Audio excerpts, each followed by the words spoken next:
his administratum origin, wearing a very uncomfortable armor as well as a bolter on his hip, struggling to look as capable as possible.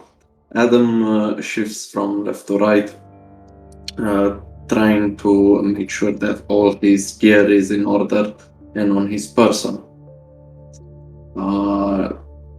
Looking up from his torso to his face, you'd see a pretty young man, pale and not with not very defined features. He has blue eyes and brown hair. Cybernetics covers part of his neck, as well as a servostrahl floating around, carrying or producing documents when possible for Adam to either study or have on his possession, depending on whatever situation may arise.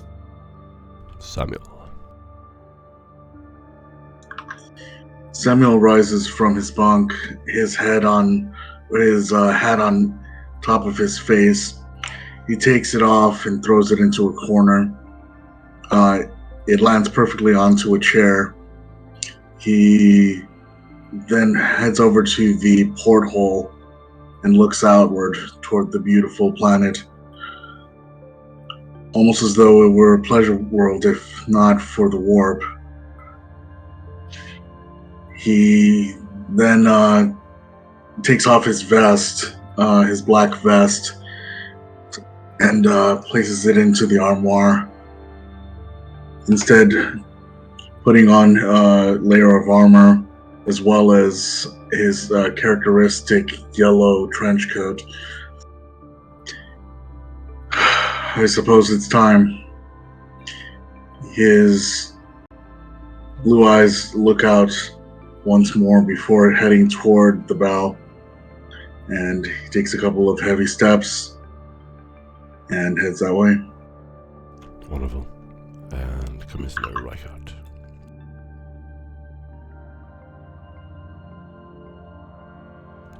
Aaron. Art would be a tall man, probably roughly around about 5'6", well built, but with the smooth movement of a predator. Currently, he is, not got any biotics. It looks as though he has pretty much sealed through his service. He's quite tanned. He doesn't smile much, obviously, and is currently walking about the briefing room with a data slate. When Sam goes to say, well, I suppose it's time to get going, he will hold up a finger, scroll through the next point of the data slate, lower the finger and put the data slate onto the table. Then, with a slight sigh, he'll put on his peaked hat. Put on his peaked hat, turn to Sam and say, well then, let's be off. Awesome. I hope there's a check. Do we have Brad there? No, we don't. Sergey, James. Yeah. What do you look like? What would people see if they look at you? You are going to see a younger, frontier-looking man dressed in what would commonly be found on frozen or ice worlds, similar to Valhalla. Usually he will always be with a bunch of medical books and his las rifle. Awesome. Do you look? What does your face look like? Younger, 20-30s, a little bit of stubble, unable to shave for maybe like 3 or 4 days, and paler, blonder, kind of dirty blonde hair, blue eyes. Are you wearing a weapon? Carrying a weapon? las gun. That's it. Okay. Clearly a soldier type. Yeah. Interesting. Okay. I think that's everyone who's in the old group. Let me know if I forgot someone. And as you're sitting there and as you're about to exit the room, Sam, you are met with an old sage, an acolyte, ex-service member. And he is wearing an ornate ritual armor. And as you open the door, you can see his pale old eyes, a wrinkly face looking up at you. The hallway is barely lit with red lumen. And as you spot him, he will reach out a hand and read from a note. It seems the Archconfessor wishes to speak with you.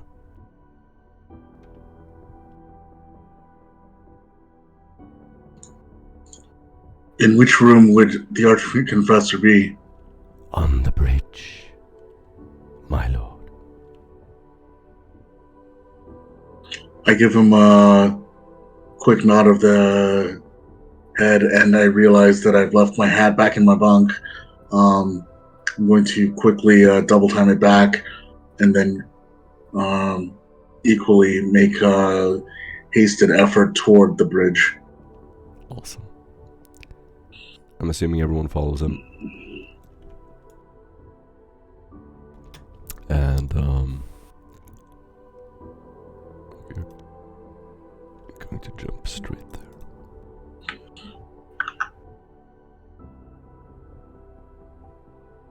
As you arrive,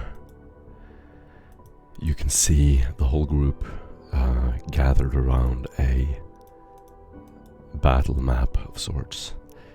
A scan of the surface of the Earth has been turned into a holographic image that is hovering above the screen. They're all gathered around looking at it. And as you enter, Kane will reach his hand up in the air and hail you. You all step up on this balcony, and you can see people are getting geared up. Everyone has their weapons on, armor. Every acolyte in the room is going to depart to the planet. That is very clear from what you're seeing. You're already geared up. You have all your weapons and equipment and backpacks with you.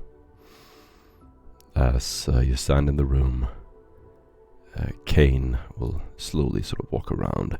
There's the low buzzing of discussion and noise and talk as people look out the window, amazed by the colors and brightness of this world. The ship itself is on emergency powers. None of the engines work. You don't hear the power core. Nothing. Kane is going to step up next to the platform. Ah, I'm glad you could all make it. Please join us. We have much to discuss. As you know, the alien, known as the Tyrannid, infected one of our own. He, unfortunately, had to be put down. I would do the same for all of you if you met the same fate.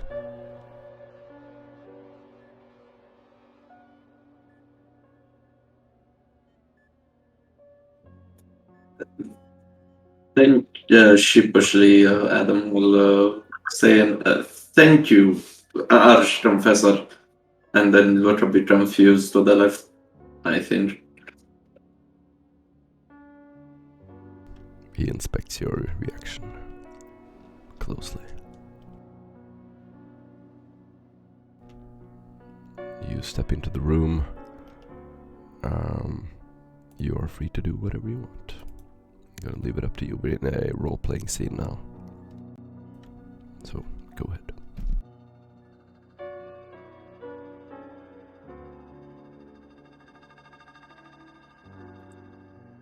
Adam will just walk around mingling with the crowd, not saying much of substance, just getting some information on other elements of the Inquisition, what their job is, what they're gonna do, if they need support, if we can call upon each other, stuff like that. Basically, our modus operandi on this operation. Nice.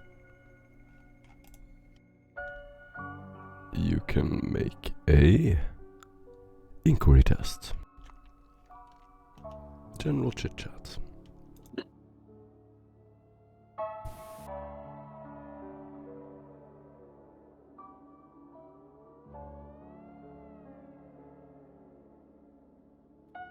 Success with 6 additional. Zol is going to stop you. And it seems quite upbeat. You have a long conversation about sort of the mission, and he tries not to touch any sensitive topics. He mentions that you have some new recruits to replace the ones who have died in the alien attack. Oh, good. Strength in numbers and all that, right? Right. He will swiftly swivel his head around. He looks quite grim and serious, sort of a battle-hardened expression on his face. Yes, I suppose one of them is very unusual. He's over there. He's gonna point to the wall, and you can see a man surrounded by Astra Telepathica servants with banners and ritual cloaks. He is standing quite tall, and there is a haze surrounding him.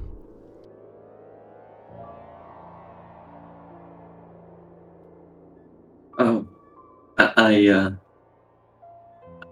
don't suppose you want me to speak to him, right, Zol? That is up to you. I shall do as any administratum clerk will do and delegate the duty to someone else. As he very quickly goes to the podium where the others are, goes He to Sam and says, sighs deeply. he will go to Sam and say, "Hey Sam, there's a new member to our work party. Maybe you should interact or engage or whatever. Yeah, I'm afraid of him personally."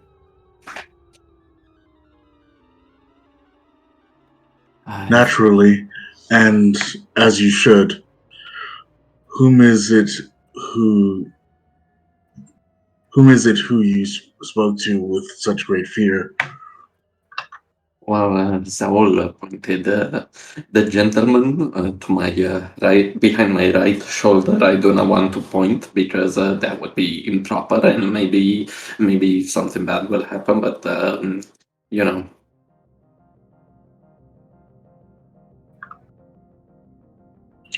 That is prudent. I'll take a few steps over, slowly paced over to Zoe. you can't miss him. I think it's a few feet behind Zaul. You know, the guys with the banner. Maybe get some more information from him if you insist. But you know.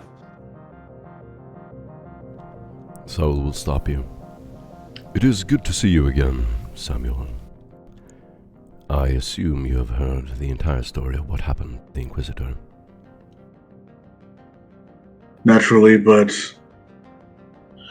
there's always information held back in reserve, and anything that you could provide us would be of great it would be of substantial thanks. His And- stone-like expression. You can see a little flinch of feeling for a second as he looks down at the ground and takes a step forward. I know. I extend an arm to shake his. The bionic implant being a complete novelty to him. He will grab your hand with his other hand and firmly shake your hand. He will do a polite nod. I know you've heard my name, perhaps even read the reports. I want to tell you that we staged the Inquisitor's death. I was part of the... Everything went wrong. A little betrayed. The plan was to stage his death and escape, but instead, a representative from Juno assassinated the Inquisitor. I suppose he is now resurrected in his new form, aided by the power armor and the Mechanicus, and Archon, of course. We never meant for this to happen, but hopefully we can make the best of it. Oh, and about him. His powers are unusually strong. Be careful. If something happens, you have my blessing to take the necessary steps.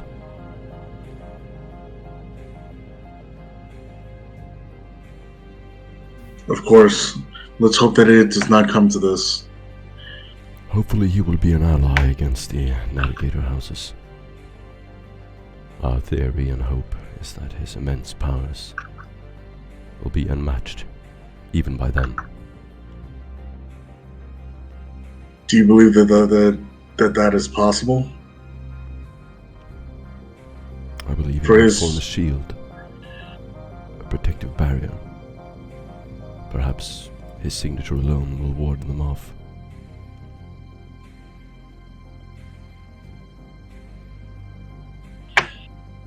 Incredible. Incredible that upon returning, his power has increased so much, and yet... And I go ahead and look over for a moment. Unthinkable.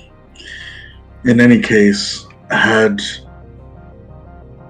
we yielded anything from the dissection and subsequent execution of our fellow member?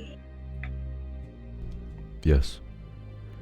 The alien had implanted something into him. A gene seed.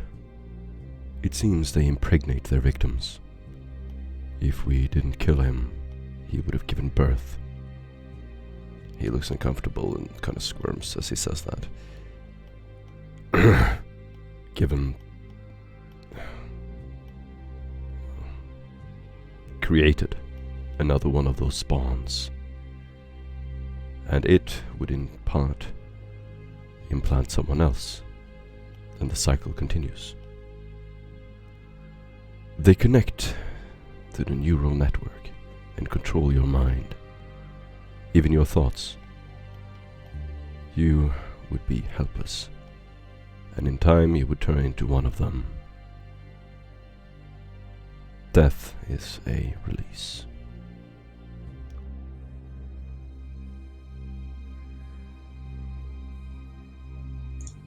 In the Emperor's name, one should hope that it should never strike any of us, or they should not strike any of us. So, these creatures, all of them are capable of inserting this this gene seed. Is that true? No. Is that the case? Many other aliens exist, ones we haven't seen yet. At least from our records. on other worlds. Maybe even here. Just be on your guard. The ones who implant their seed, they're apparently a form of scout. They come first, and the army comes after. If they're capable of capturing an entire civilization and turning them into their servants, they do not need to invade. But if they're unable to turn us, they will send an assault force. We have fought them before, but this time might be different. There is, well, the psychers from the Navigator houses. They seem to attract these beings. They're attracted to the warp, apparently. And that doesn't bode well for our friend here. But that is why you are here, to protect him. He'll sort of turn over and look at Jack. Jack was worshipped on his homeworld, as a god of sorts. I don't know exactly what happened, but apparently a phenomenon on his world turns one man per generation into an immense psychic force. His powers are beyond anything we have seen. And he seems to be in control of them, which is highly unusual.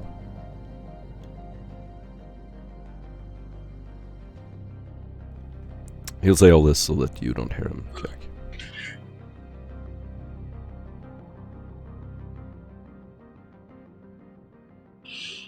That is substantially unusual. And you're confident that he is indeed in control of his powers entirely, that this isn't just some kind of fluke, some minor aberration. He's been vetted through and through. He will lay a hand on his chest and turn away from Jack. We've taken measures to ensure his loyalty. Even if he wants to betray us, he won't be able to. He is entirely under our thumb. He will either serve us or die.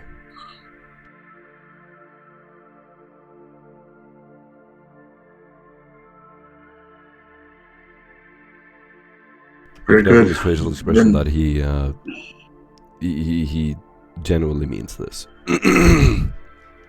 It's not a figure of speech. Very good.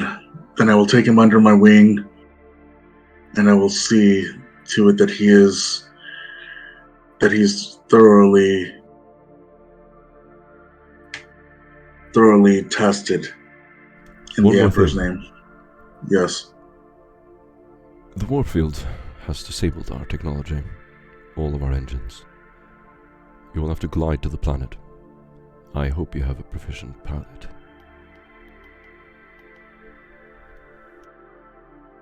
You will not have engines.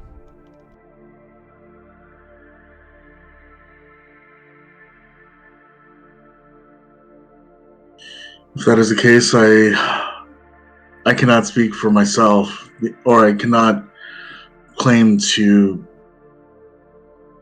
be a proficient pilot by any means, but I will ask the group and see how they are at how they would give it a go. He nods affirmingly. You can see him sort of glancing over at Jack and then back at you.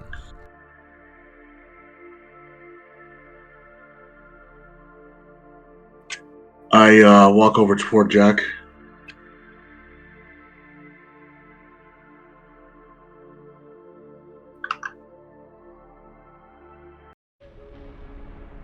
Jack, I've heard much about you.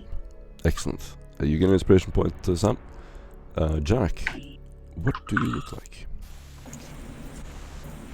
Jack is a tall, black man, and as you're walking forward to closer to him, you see that he has a revolver on his hip and a chain axe on his right side.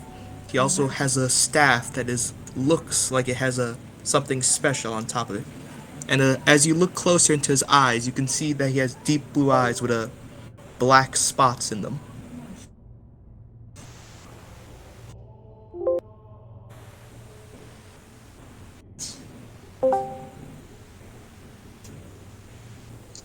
Awesome. Good day, Jack. I've heard much of you. Yes, it's good to meet you, people, finally. And likewise, what have you heard of us?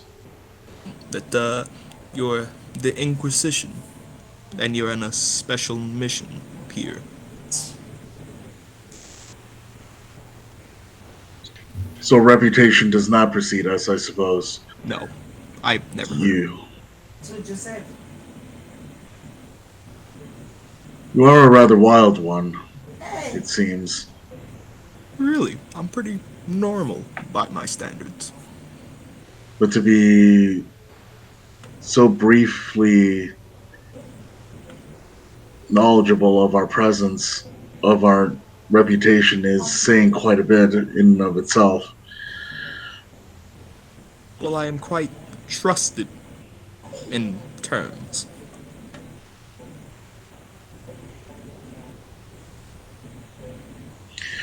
I hear that your abilities, however,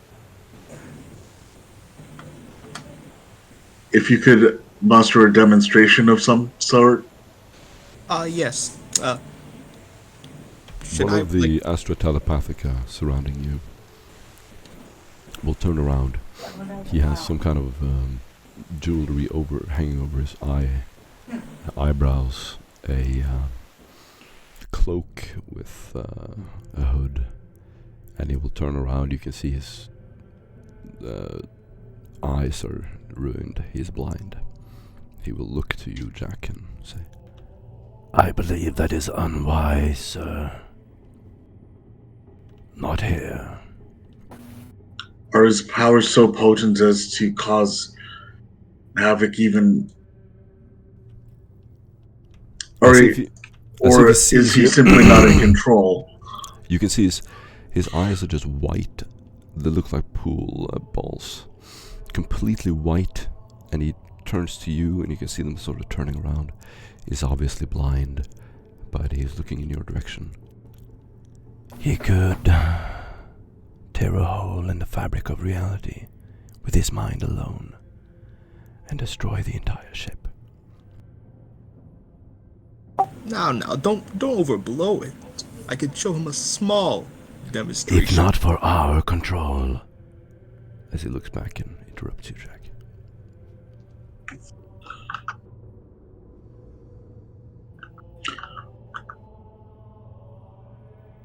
It is understood. Admittedly, my knowledge of the warp is not as wide and encompassing as yours.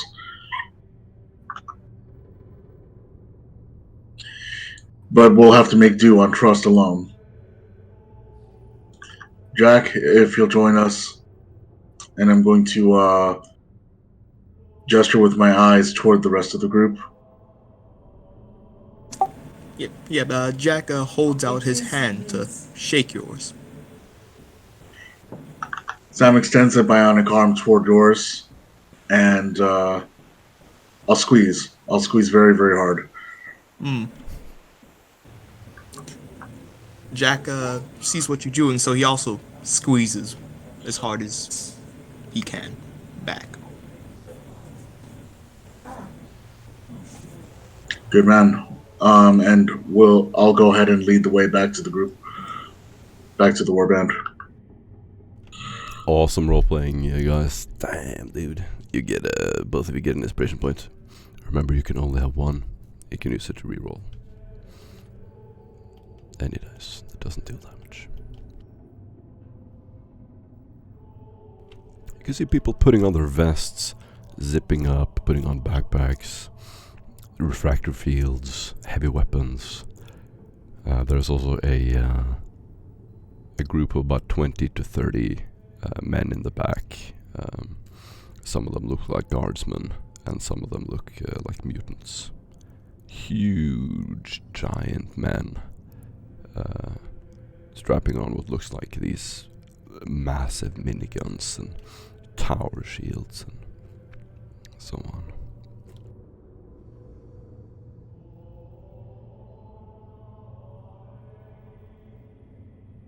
What do you do?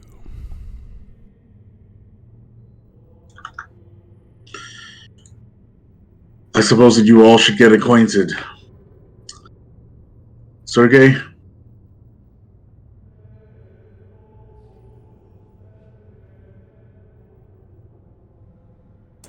Hello, Sergey. I am Jack.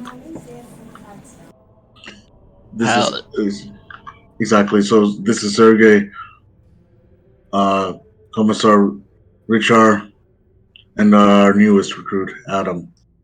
And I suppose that you, after making your requisite hellos, ought to know what you are all capable of, and offer that to me.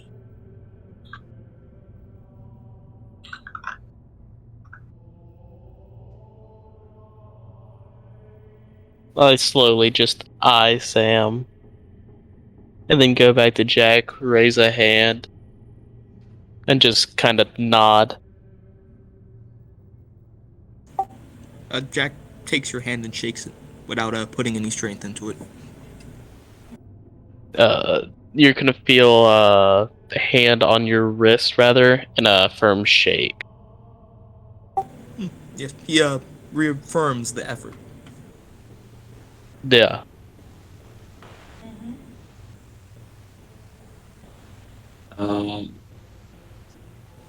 Sam himself is gonna.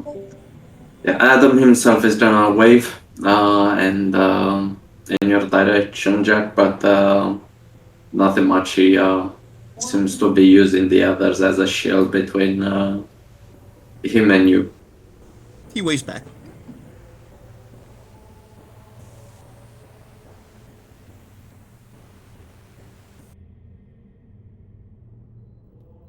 As for the rest, he will draw to Sam and say, what's the first order of business, Sam? Any orders? Anything to do? We are to find a capable pilot first and foremost, and make our way over. Are you capable of doing so? Oh, no. My driving license has been revoked 4 years ago, let alone flying. I could do it. If you trust me enough. You can. Yes. I've had experience with sending things flying. Well, I don't know. Maybe you might need us. How should I say this? A secondary pilot, just in case. That's okay.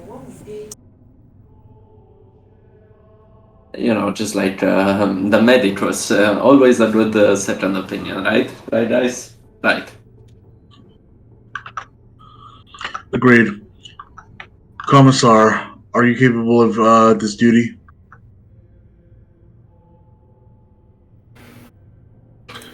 Now, And I presume, Sergey, that you are equally incapable.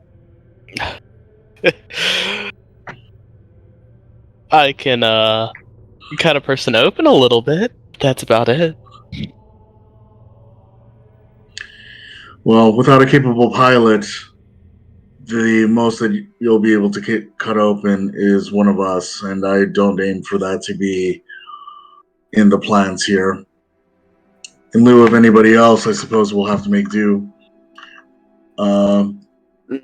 Perhaps we could requisition one from the 100 Bay. This is also true. I look around to the crowd, and I head over to Jericho. Jericho, He'll walk towards you as you approach, reach out his hand, grab it, and give you a firm shoulder hug. It's good to see you again, Sam. likewise, it's been a harrowing few months, and I'm glad to have you at our side. Familiar face. Naturally. Worth a lot. Naturally, my friend. All I have is Tetricus now.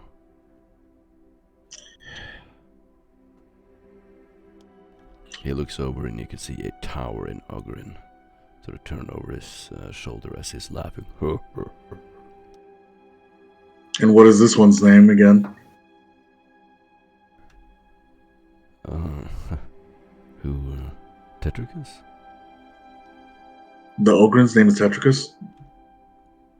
That's right. That's quite a few more syllables than one would expect an Ogren to understand. He smiles, looks over. Yeah, I think he fell into the pot when he was born. He is extremely unique. And he looks over and sort of with a kind of somber frown on his face. And he's the most loyal friend I've ever had.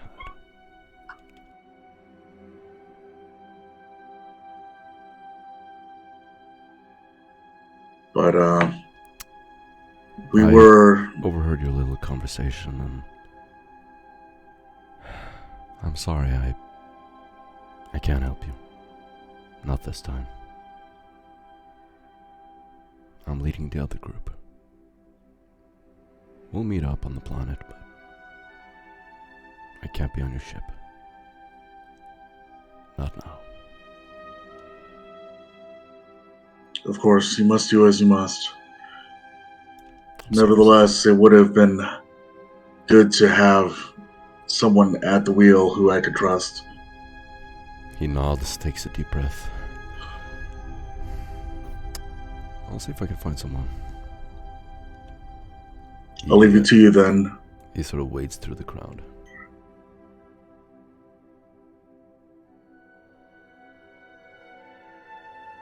As I look up everyone's character sheet. So, since no one else is going to fly it, I could still do it for you. I think that a dedicated pilot would be best for this situation. I know that I've tried my hand at it, and it's most unintuitive. Truly, it would be left best in the hands of a dedicated pilot. Okay. If you ever need assistance. Understood, and when the time comes, you will know what to do and when to do it. But I don't aim for our end to be at with respectfully your sending things throwing or sending things flying. Understandable. It's a rough experience. One should hope not. In any case, Jericho has been tasked with finding us a capable pilot, and I'm sure that he will send us one that will accomplish this mission for us. And with any luck, we will be able to descend and not encounter any kind of major trouble.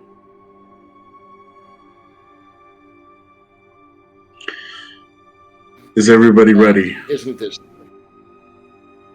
on a naval vessel, an inquisitional naval vessel, and we can't find a pilot? The irony does not escape me.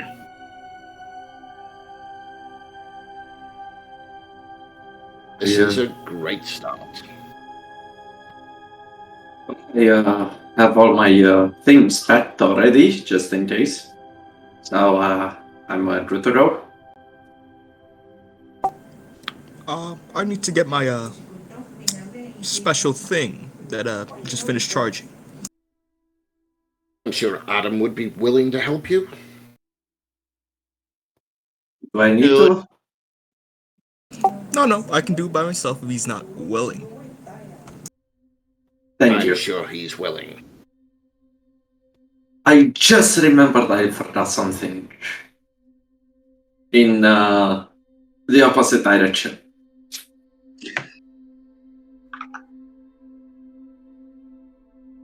I can help if you Well, wanna. if you tell me, Oh yes, I I'll can go take get any it help for I you. can get.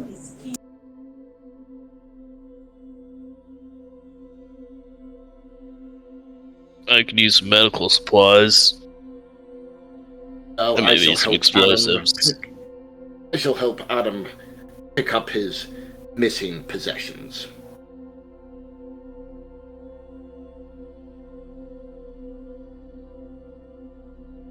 Come on, chop chop. We'll kindly look left to the right, and then he will most likely go in the wave of where the barracks are.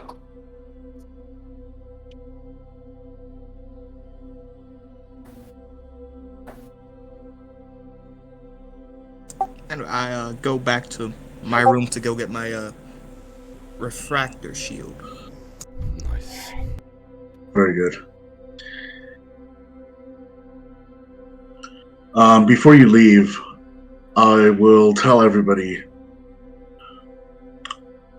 in 20 minutes' time we will meet on Dock 201 Alpha at the dock. You are to bring any kind of possessions that you deem necessary for this mission. We do not know exactly what we may encounter, so prepare well. Other than that, I believe that you are all sufficiently seasoned for the job at hand, and whatever may come, we should act accordingly. However, there is a hierarchy that we should all obey, and I am not one to place myself at the head of it, but nevertheless, I am currently the most senior member here. And if in a circumstance whereby seniority needs to be exacted, I will be the one who makes the final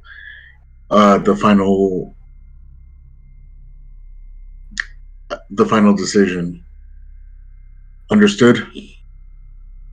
Yes, sir. I'm more than glad to let the responsibility side on you, sir. Sorry, one more time. I'm more than happy to have a responsibility fall on you, sir. I do not envy you, at least. Nor should you.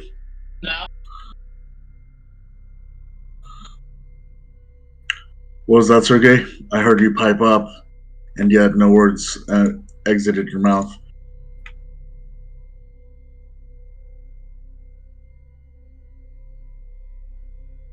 So yeah.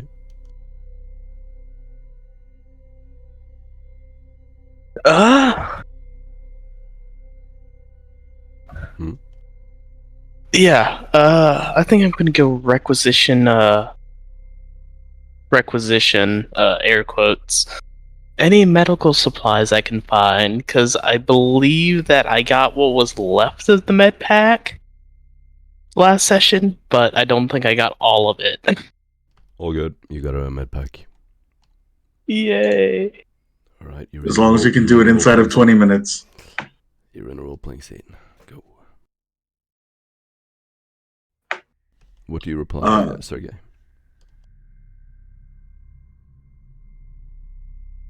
Sergey's just gonna nod and look at him. I look back at you.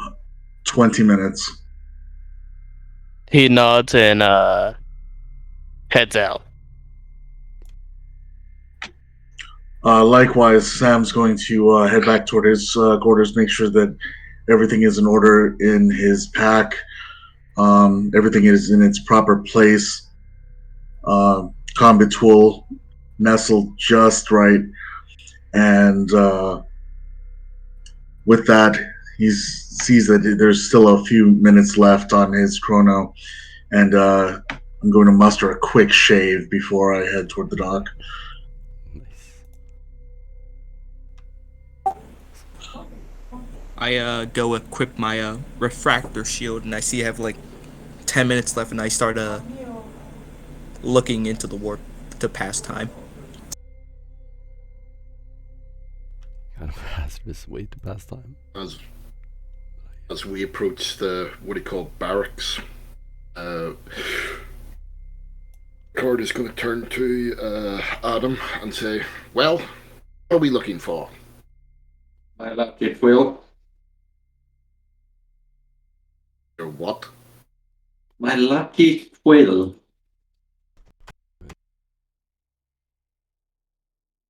Planning on writing a book? No, yet it had protected me quite often of unfortunate events. And I consider it to be blessed by the Emperor, as surely only an object by such power could, make a bullet hit a person next to you instead of you. That just sounds like bad luck for the person next to you. Well, I sure as hope it was my luck and not his bad luck.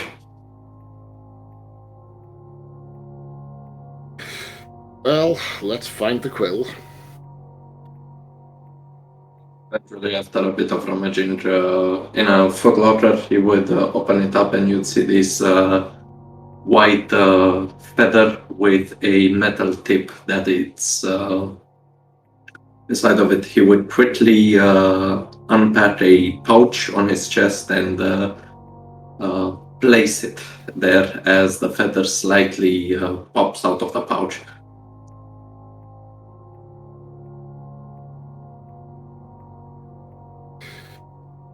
Well, now that's done, I suppose we should be getting back. But I will Right. give you this. It might save your life a bit better. He hands him a frag grenade.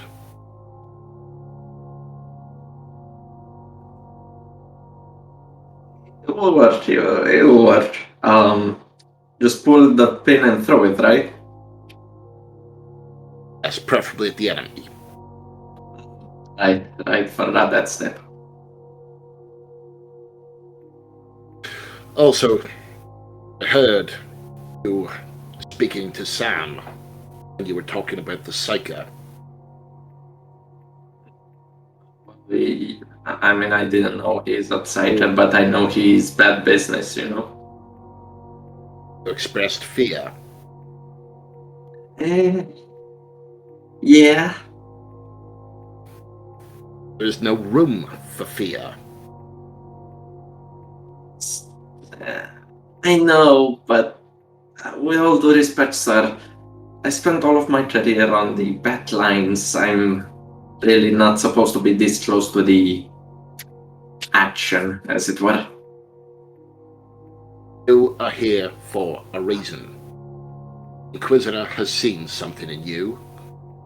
He has put you into the field. Remember that whenever you feel fear. You are meant to be here. I hope you're right. I know I'm right. Such bravado, I'm certain there is nothing you fear. There is plenty that I fear, but I don't let it get the best of me.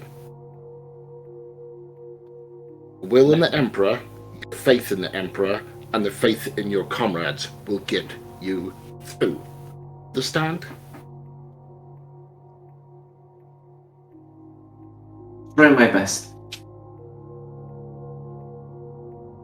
As you see him to be, this is most likely the most certain of himself you've ever seen him. Which is saying much. Did we get back to it? Right. Sam said something about 101A for Alpha. Should be somewhere as he looks at on a map in the barracks. We're here, left, right. Okay, yeah, I know what to do. Didn't study the ship. The ship is ginormous. This map only covers 1/10 of it. Yes. Are you going to go down to the reactor room? Hopefully not. Engines? And you don't need to know that. Yeah. Come on. Follow me. Right. As he tries to walk with his back straight, failing half of the time, but there's an effort.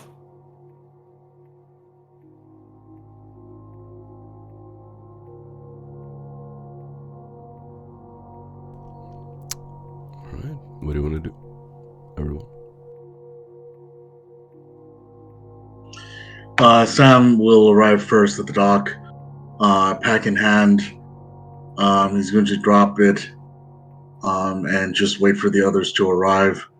And at this point, he's just waiting primarily for the pilot. He's going to look out at the ship presenting before him and give it a quick inspection to make sure that it isn't a complete hunk of junk.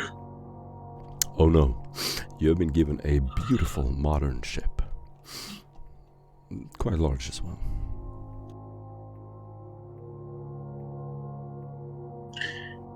He raises his eyebrows, kind of surprised. Makes sure that he's at the correct area at the dock before heading back to the ship and waiting for the others. Alright. GM's advice, have you forgotten something?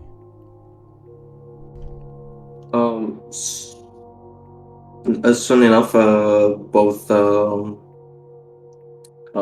Adam and the commissar will come in, but you'll see Adam having a cartwheel with stuff in it as he enters the hangar. Sir, as he tries to flag Sam. However, due to raising his hand, the cartwheel almost tips to the side, most likely being held straight by the commissar with his reaction.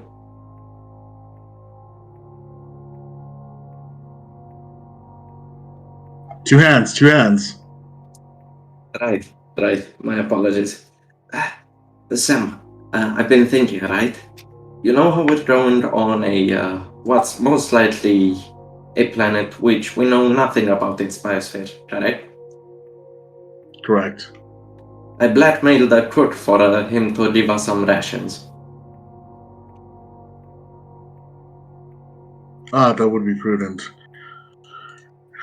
This is, and I'm going to take out a survival suit as well. I don't suppose that you packed one of these as well? They're on the bottom. The engines here won't notice them missing. Almost everyone is packing them. I myself have one underneath my arm. That's promising and well thought.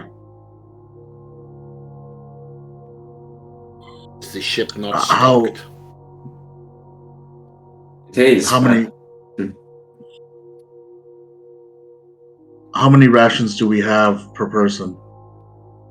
As much as you can carry.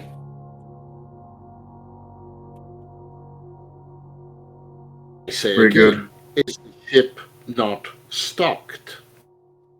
Yes, the ship is stocked, but chances are we're gonna have to leave the ship to pursue leads and explore. As you know, we will not be flying towards the planet. Will be more like what did Zaul say? Gliding. That is the word exactly. I would assume that the logistics would have been taken care of. This is logistics. This is the logistics. It's as best as we can get them. Until So the Inquisition's logistics is theft and bribery. like any Minitorum facility, yes.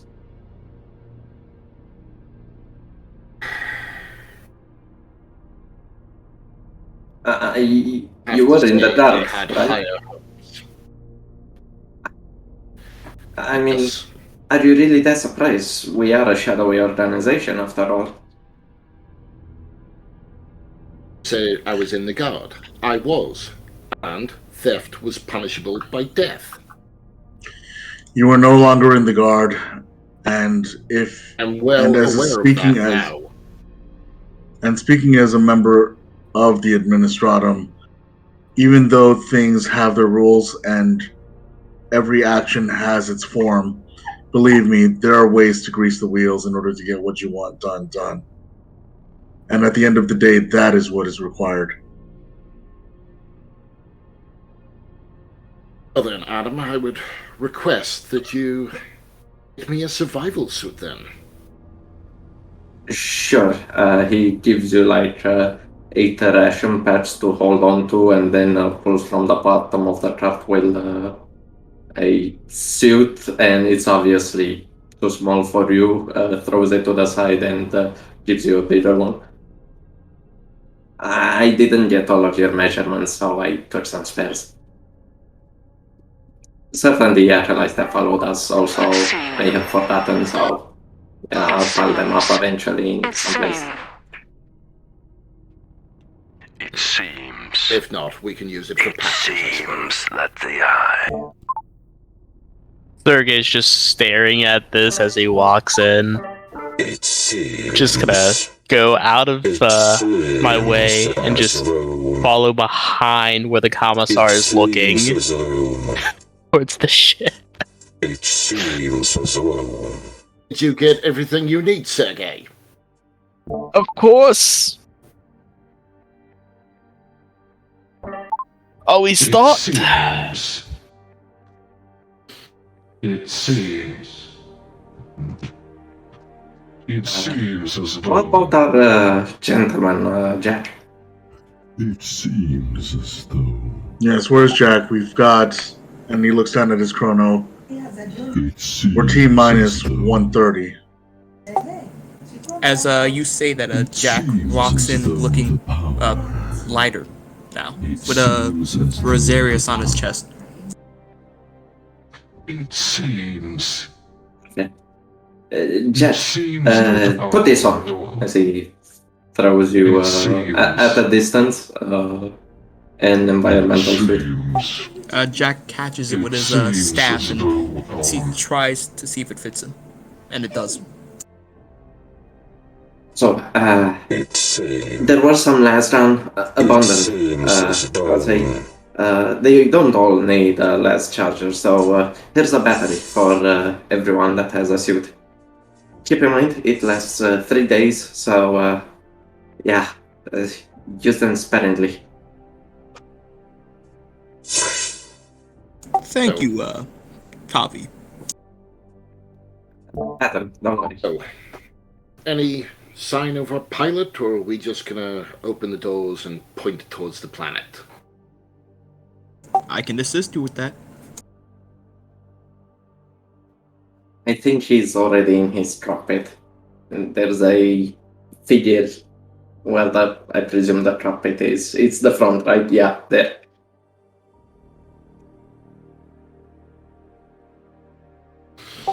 Jack whispers, such a shame.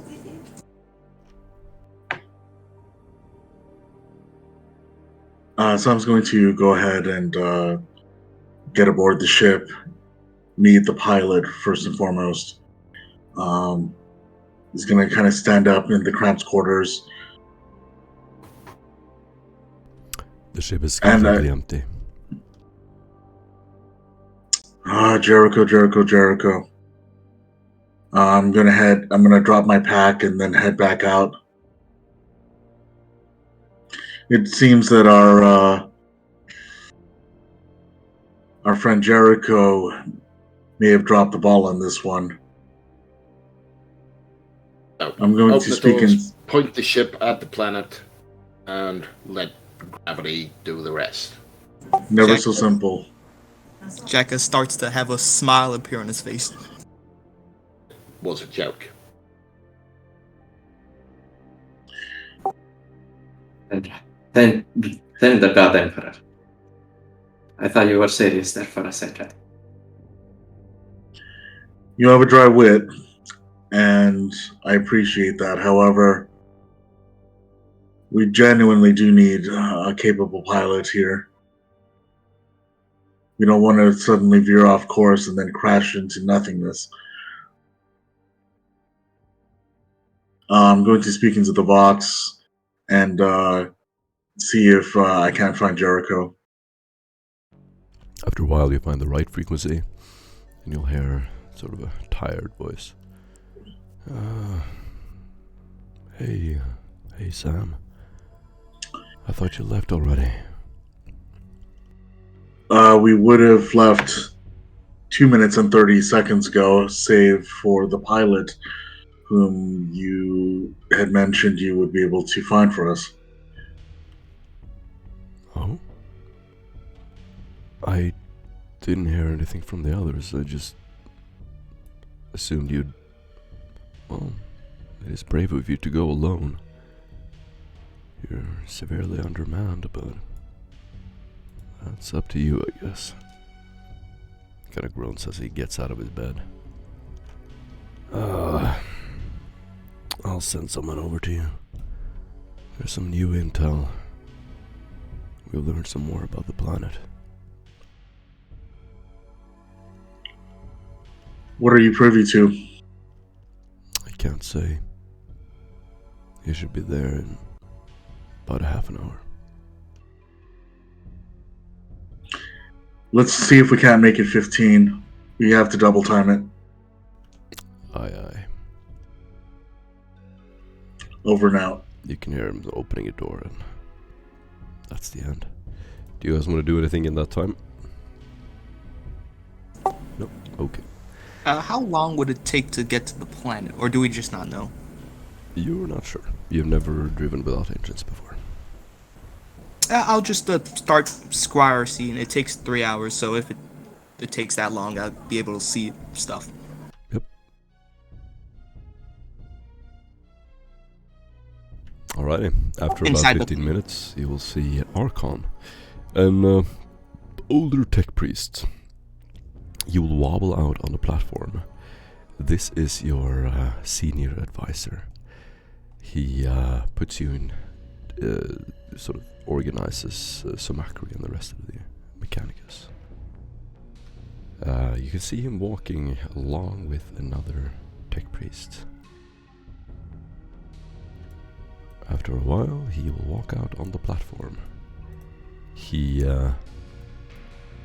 looks quite decked out. It's an unusual appearance. He has tech priest robes and gadgets, but he looks almost entirely mechanical, and he moves like a robot. Voros, can you describe yourself? Yes, I am a older Skitari. I have a best quality Just, robotic visually, what do they see when you step out on the... You see a tallish Skitari with a robe and some, basically all mechanical except for his torso.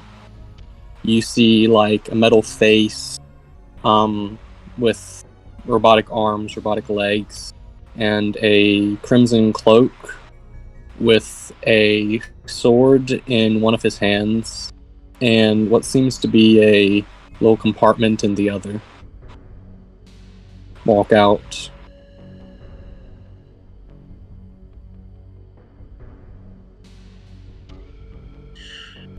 I did not hear that we had other compatriots joining us. There's Archon, who is towering over him, will step forward. There is much you do not know. Of course, Archon. And yet,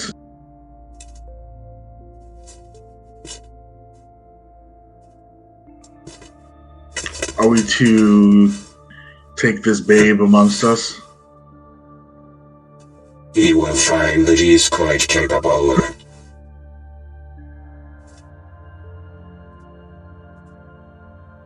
Isn't that right? Noros, speak. Yes, I do think I'm quite capable. I can hide very well. Noros, how much of your mind remains? A fair bit, considering my intelligence. I'd say I have a good amount of my mind remaining after death. Are you capable of flying the ship? Yes, I can fly anything, drive anything. I'm better with the warp and the void, but this will work. This is your pilot. Archon will sort of push him forward towards you.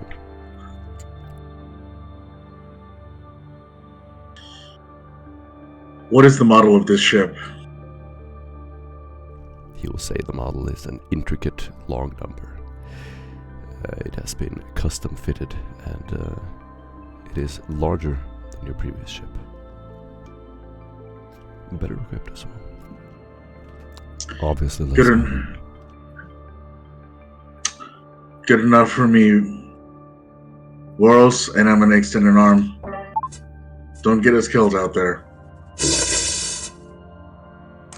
It is brave of you to go alone. I heard that you choose to not bring anyone with you. We could bring an army with us, but that would undoubtedly sow more seeds of obviousness than anything else. As usual, you could have chosen 2 acolytes to bring with you.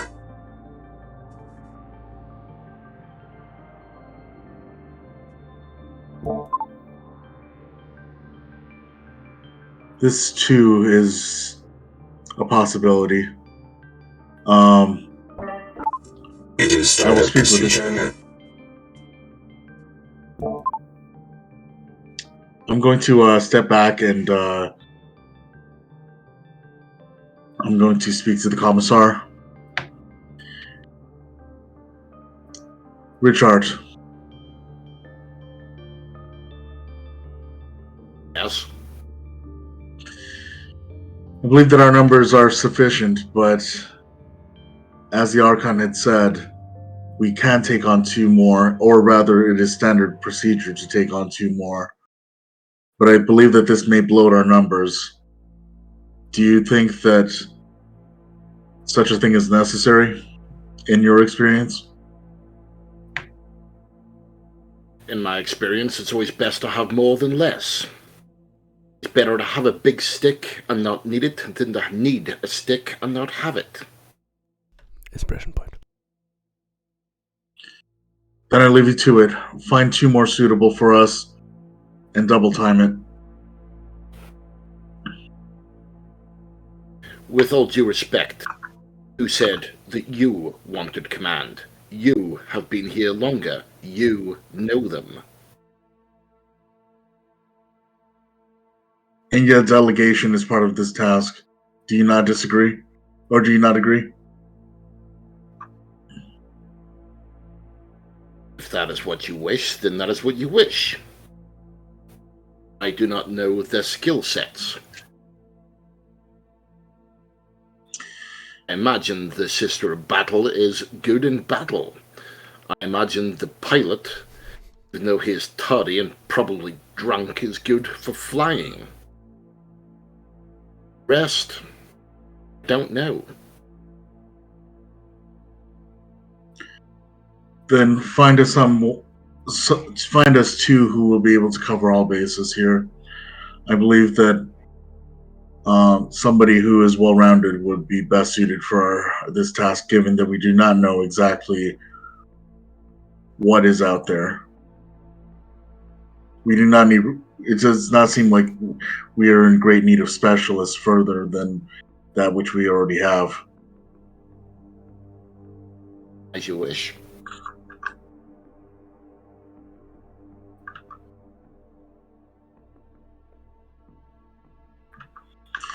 Sam's going to step back into the ship, give a good sigh. What am I getting myself into?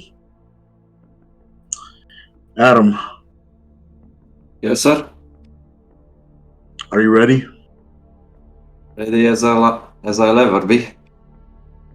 Shake off those nerves. You're going to need the adrenaline when the time comes. But I don't Right. want you to waste away now. Don't worry, sir. I'm holding steady. And just wondering, what is Jack doing right now? You said that it was going to take a while, but what exactly are you doing? Are you doing some kind of meditation, some kind of prayer or something? I am looking at the planet beneath. If you could describe that a little bit. Like, how do you look as you're doing so? I look through the warp. You would not understand. What do we see visually? Did your eyes light up? No, if I open... Yeah, you see, like, beneath the eyelids, like, light. But if I open my eyes, you would see, like, golden light. I'll tell him it takes, like, about 15 minutes. Cool. Okay. Roll, So you're seeing them closed eyes, humming, sort of looking around in the air as if you're spotting things that no one else can see. Sam reaches out with his left hand, coming from the side, to get ready to clasp onto Jack's shoulder, but pauses and thinks better of it. Going to double back to our new pilot.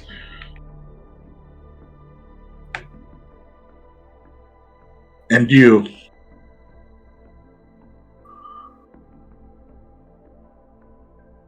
Yes. How much experience do you have on the field? Not just in theoretics or in simulations. A good amount. So I've been an assassin for a good while. We don't know what we're going to face out there, so be prepared. As long as it has legs and a brain, it can be killed. Not all things are about killing, unfortunately. If such things were so simple, Exterminatus and the Death Watch would be the only things that we would need in the Imperium. From a perspective, yes, but killing is quite useful.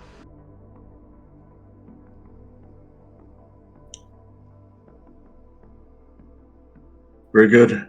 And Sam's going to double back to a seat, break out a book as well as a deck of playing cards, and just start stacking cards on top of this book.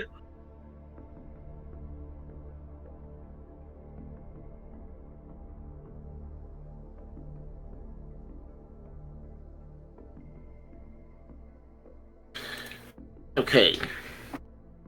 You wanted my assessment.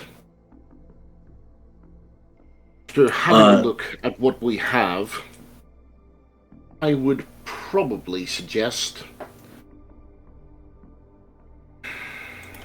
I can. Looks down at the I data mean, slit again. I can list who the people are. The top one is a Sister of Battle. She kicks ass. Mhm. Has a bunch of lore.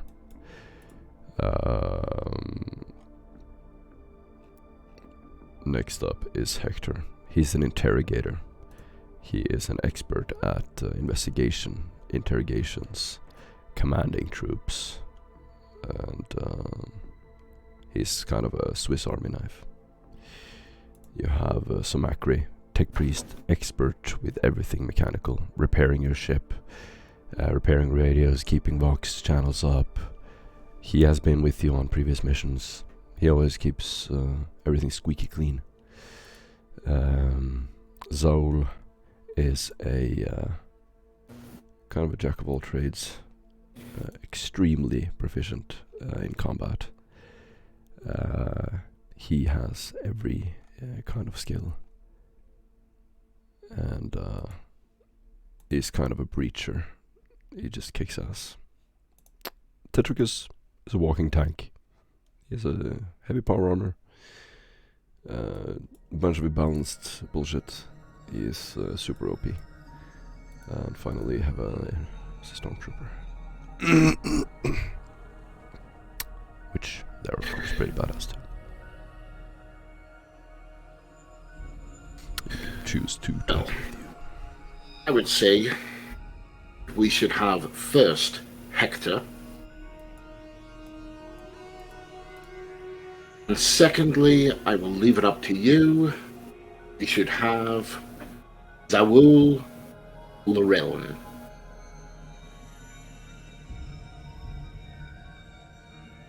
I think they're both equally good. I personally would go for Llewellyn, as she's a sister of battle and I've fought with them before. That is my suggestion, but it is up to you. The rest of the group, you're looking at a journal and you can decide. Discuss among yourselves. I'll be right back. I would like to say I'm extremely proficient in tech use, so we do not require another Adeptus Mechanicus.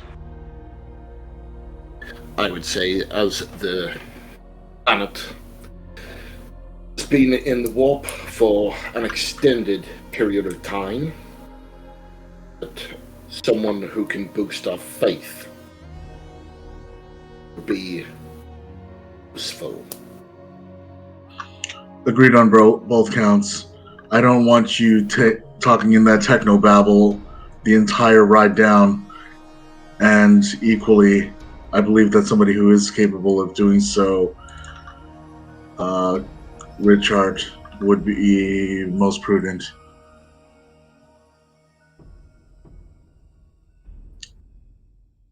Yes, that's what I would suggest.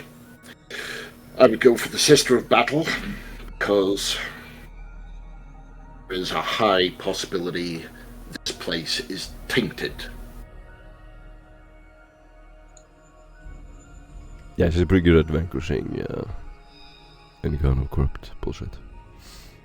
So, do you all agree, or? Yeah, Agreed. Sounds good. It is set. The rest of this mission, you will have Llewellyn, the Sister of Battle, and Hector, your Commander-in-Chief. He outranks all of you, so he's going to be giving you orders and be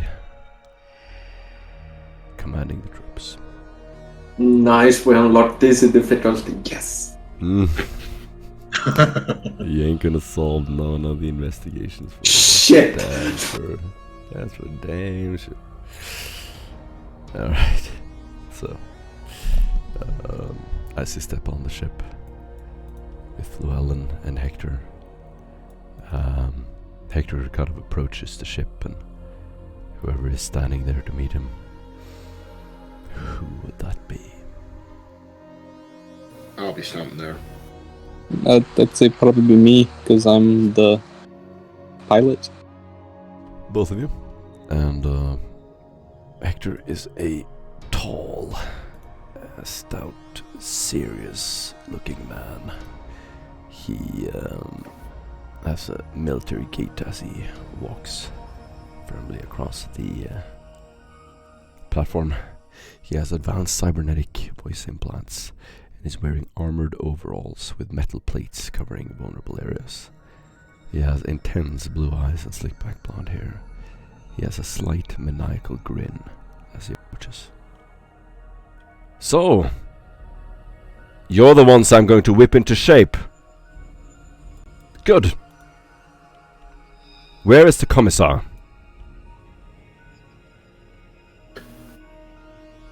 Well, if you're going to be whipping us into shape, you should perhaps learn uniforms. He will sort of tighten his collar. Remember our hierarchy. I outrank you as well now. You're no longer in the Imperial Guard, and you will soon see that our discipline is unmatched. Come, Llewellyn. So you say. And Llewellyn and Hector will walk out to the ship. Llewellyn completely silent, with a big-ass chemical flamethrower on her back. On the ship, you will sort of get used to the controls and the surroundings. Good. When Archon steps onto the ship one last time.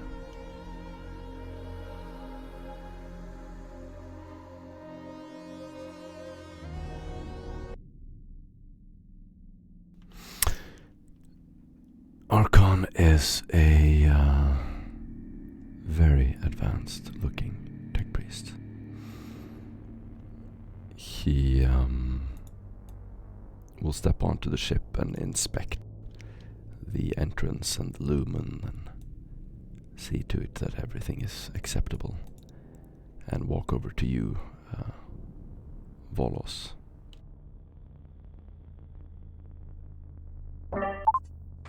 Does everything... Do you find the standards on the ship acceptable? Yes.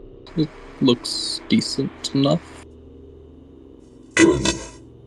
Bring the others here. By your orders.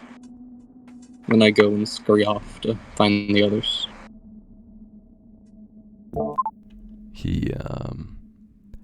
He'll take a sort of a half circle, fold his hands around his back. His mechadendrites will slowly retract into his armor as he stands tall, as if to brief you. It seems the navigators have led us into a trap. We are encased in a warp storm. All of our reactor codes capable of moving the ship have melted. It is a layer of bioactive currents that corrupts every type of machinery we have. We are no longer drifting, but we are unable to move. He looks with concern out to the engines. We are able to lift you out of the ship, but you will have to glide to the surface.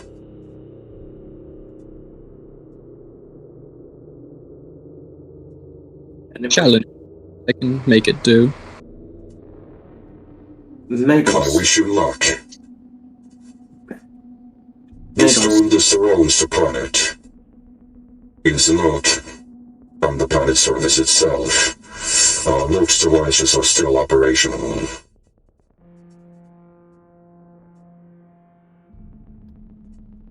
Be there any communication between the cruiser and the ground teams? Impossible. But there is something. Communication from the planet is impossible, except for a few Vortex bases that have been established. We're sending you towards one of them. Reach out to us once you land. So, if this is melted, all mechanical propulsion, will it have an effect on our pilot? You would have to guide the ship and you'd use the atmosphere. No, You will the not have actual the aid of pilot. engines. No, I mean the actual pilot. He's gonna look and he's gonna look at Lucas. Only large reactor cores are affected. Oh, that's a relief. You will find that my mechanical parts are very sturdy.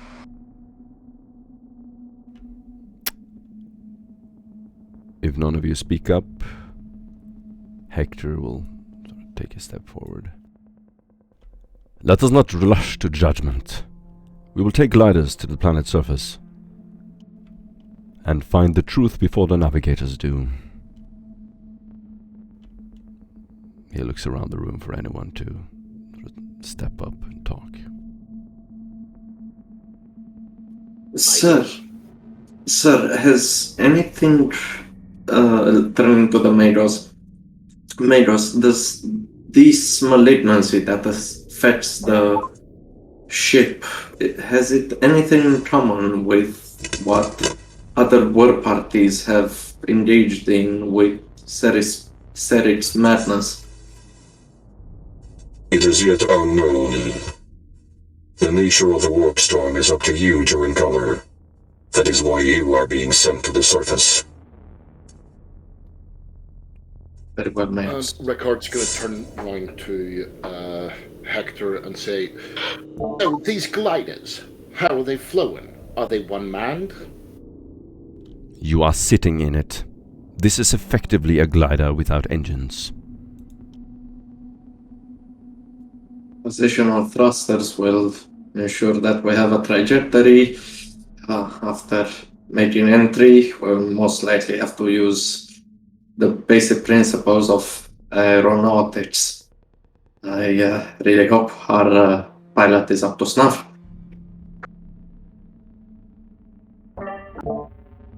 Archon will walk towards the ramp of the ship and turn around one last time.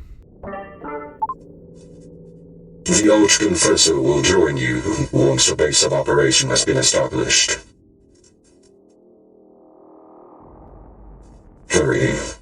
Do not let them find Roy's secret first. One final question.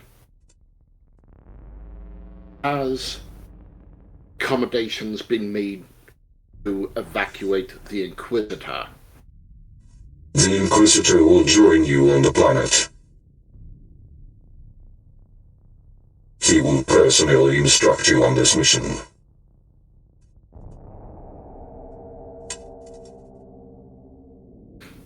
Okay. As always, it is darkest before dawn. Walk in the Emperor's light. You in the Omnisires. He slowly walks down the ramp. You are all left in the ship. Adam will take a seat next to Sam and fasten himself up and say, "Wow, this is the first time I've ever worked directly with an interrogator. I'm sure you're excited as well." Not my first trip through the warp, it's not my first trip through the warp, so to speak. Don't be too excited. It's a tedious process. Okay.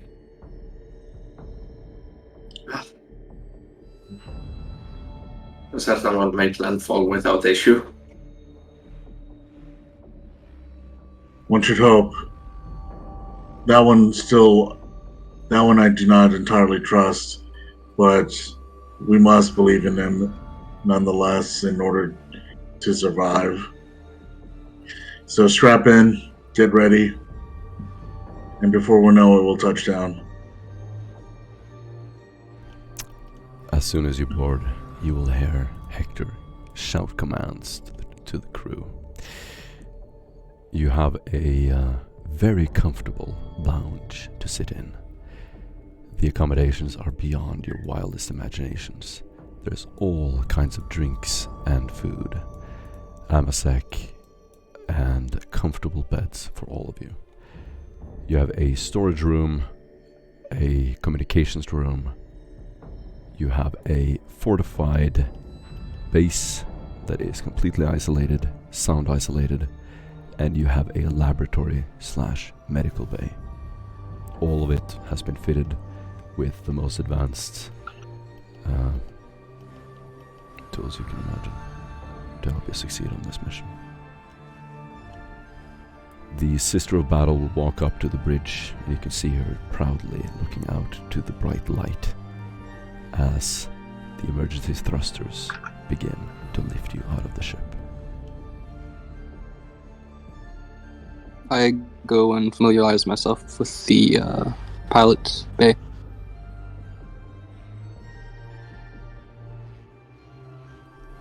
As you walk over to the pilot seat, you can see Hector shouting commands from the front. No, slower on the side front. Not the side thruster, not yet. As you slowly lift off the side and glide into space, you'll see a bright light beneath you. You can't see any of the shapes of the planet yet. The contrast with the blackness of space makes it impossible to see, but you just see this intense bright yellow light in front of you.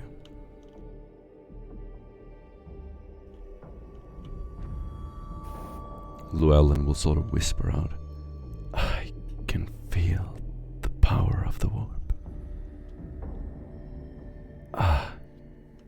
Everyone starts clutching their mind, and you can all do a willpower save.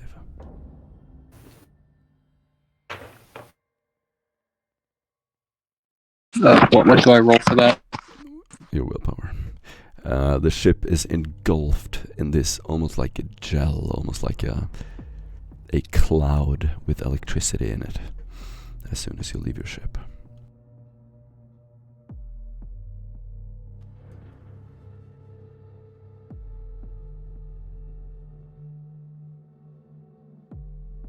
You have fatigue equal to your degrees of failure.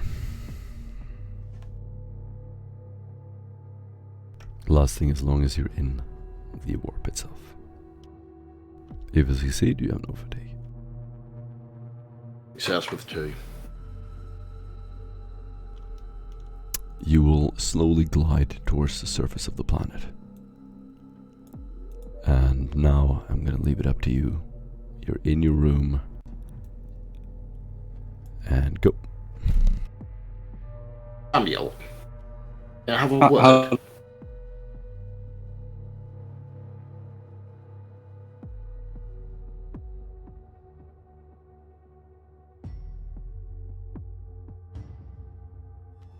No one lost me. I assume he's busy.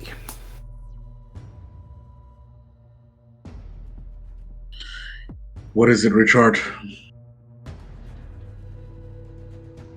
I'd like to talk to you in my quarters for 2 seconds. One moment, and you're going to hear the heavy thud of a book. I'll be there in 2 minutes. 2 minutes later, I show up at your quarters. Tap. What seems to be the issue? What could we not speak over the Vox? Because I have been given this little device. It'll show you what do you call it, a little box. Is it anything that I would be familiar with, or would it be pretty mysterious?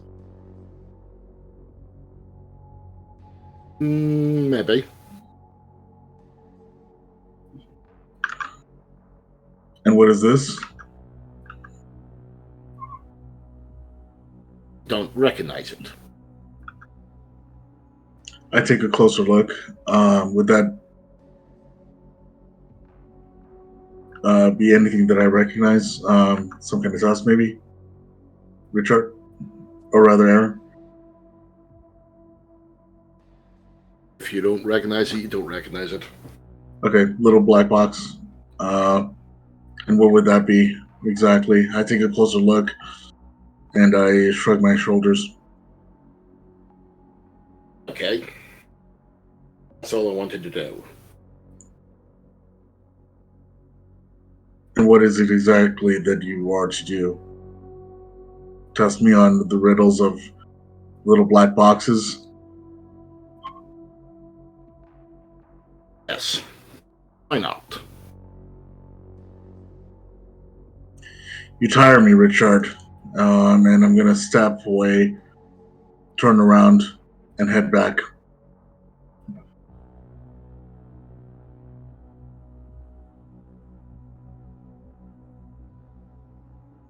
That's me. Sorry, you cut out? I'm just saying. That's me. I'm done. Okay.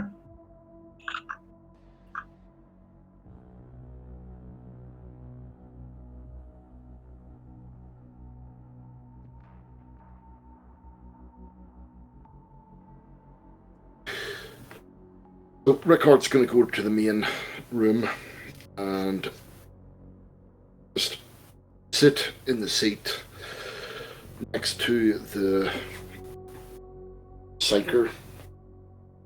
Say, so, what's your story then?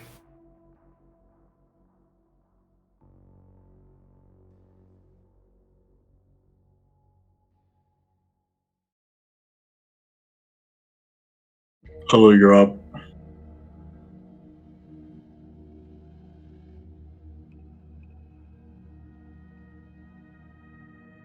I'll come back to you.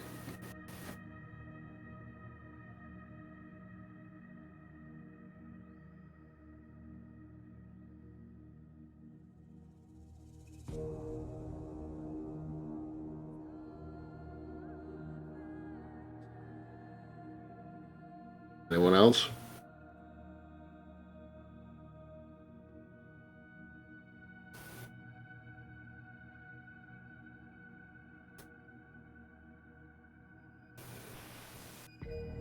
Well, it's obviously not in a talkative mood. So, can we get up, go to Sam's quarters, just lightly knock the door? Enter. As he enters, because he'll just look around the room and look at yourself and go, it's not meaning to offend you. I needed to see whether or not you recognized it. If you do not recognize it, then you do not need to know what it is. Then so be it. Why do you come to intrude upon my time once more? Because I never answered you. When you said you were in charge and you would make the decisions. And it is still so. Hector's presence makes no difference on this. When Hector is not present, then I will be taking charge, just as you will take charge after me if I am not present. It is a simple hierarchy. I just wanted you to know that I serve the Emperor. I do not serve one man, I serve him. I will do what is best for the Imperium. You do not serve me. We all serve the Emperor. However, this is, again, a simple matter of hierarchy. You take orders from me, you do not serve me. There is a strict and substantial difference. As well, you should know. I am very much aware.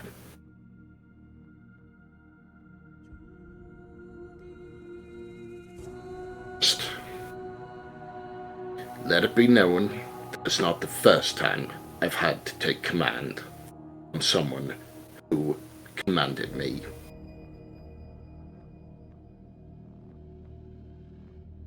Is that a tone No, it is not a tone. It is...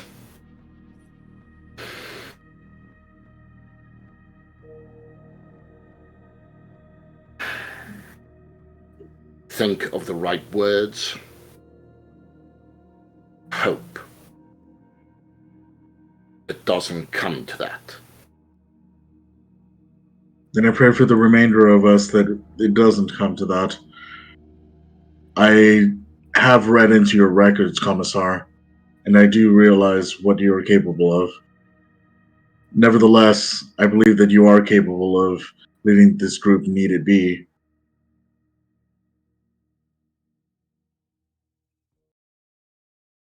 But this is not like any previous commands. It requires flexibility. And it is not a suicide mission by any means. Exactly the reason why I don't want it.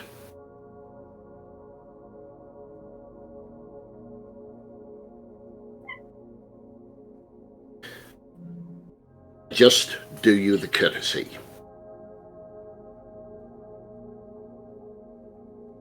Then we are on clear and precise. We are exact. And with that, you can see Jack waking up from his deep meditation, slowly walking across the floor as if he's hovering, still followed by the 2 members of the Telepathica who keep him in check. He will be standing by the door.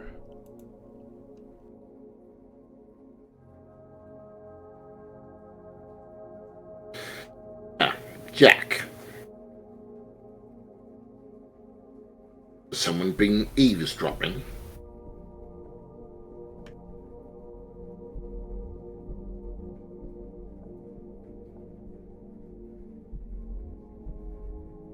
Oh, still out of it, I see. He said he was ready. Hey, Olu. You here? You need to close it down and reopen it. So sometimes.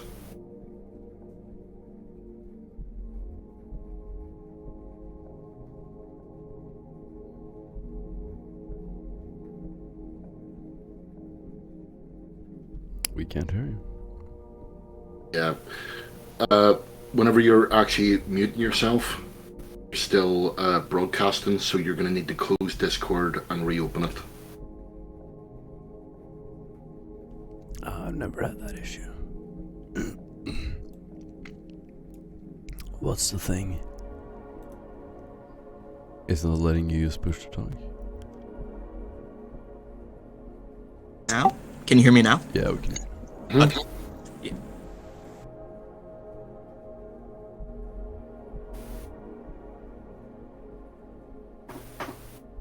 No, I was not eavesdropping.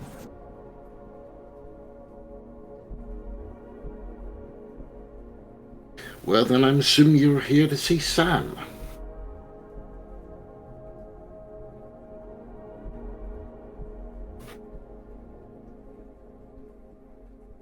I heard your voice and I came to look for you after I was done with my meditation.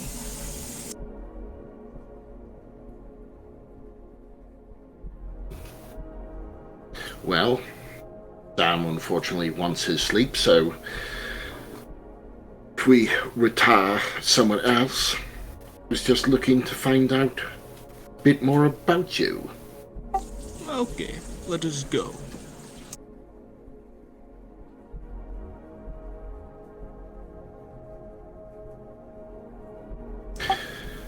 So, where are you from? What do you do? How do you do it? I'm from a planet that I am not allowed to speak of. Why? Because they never told me. After I left, they gave it a new name.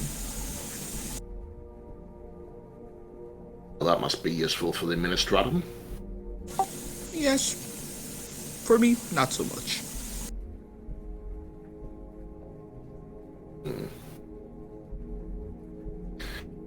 Okay then. So, psychic powers. Here they're literally off the scales. Yes, to some people. And There will always be people that are better at you. yes, there are. But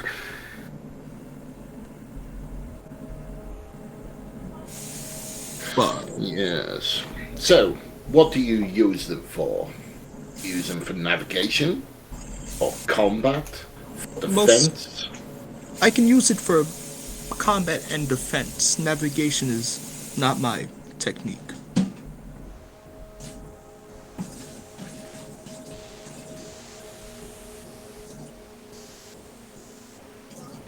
And I suppose the big question is, have you ever had an incident? No. They kept me under a tight control. For that?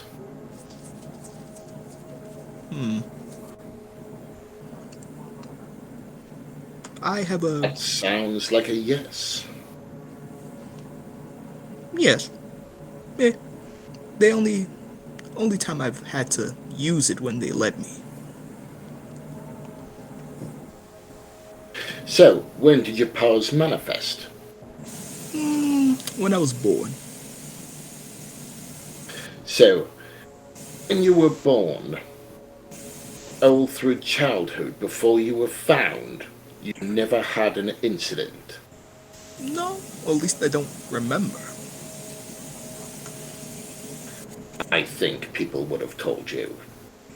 Fear is a very powerful thing.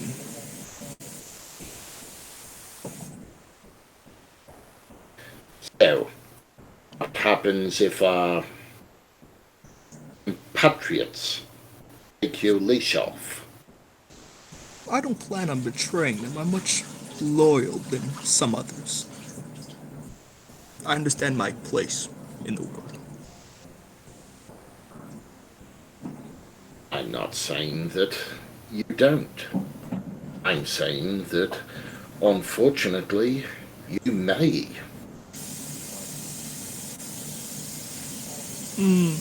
I will make sure to limit my power when I'm around others. That are my Well, comrades, well, as they say. if you could give us the 3-minute warning, that would be fantastic. Yes, anytime I use something that has a wide area of effect, I will tell you.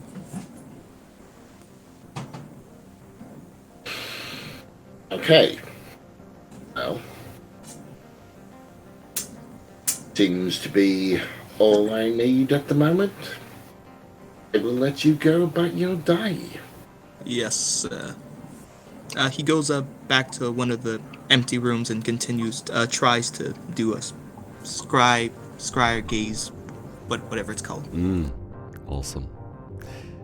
Yeah, you're gonna close your eyes and imagine the surface of the planet. Yeah, do I Yes. roll or do I just keep waiting? Because Absolutely, you roll.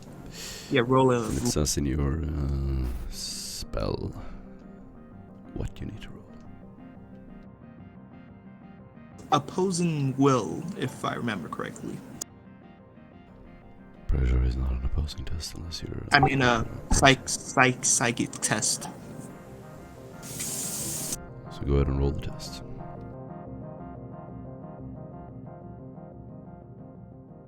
If you have fatigue from the effect of the warp, you get a penalty.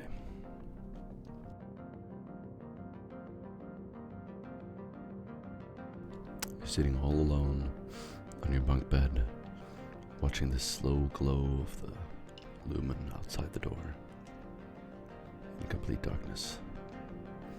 In front of you, suddenly, you can see this little, almost like a holographic vision. The surface of the planet starts to appear to you. At first, it just looks like a bunch of broken glass, and slowly, it starts to come into your vision. That's a success with 13 additional degrees of success. 13? 13, yes. 13? 13. 13. Psi rating 10 plus a Psi use, that's a Oh plus 110. Jeez. Are we gonna be dealing with this bullshit? You let me Jeez. have it. I asked if it was too much. Alright, bro. You see the planet surface in perfect detail. You're literally like taking the form of a bird flying over the planet surface. You see in the distance a temple of sorts. Desert. Most of what you can see is desert. Dry, desolate. And as the bird is flying to the further in, you can see a little bit of coast and green in the distance.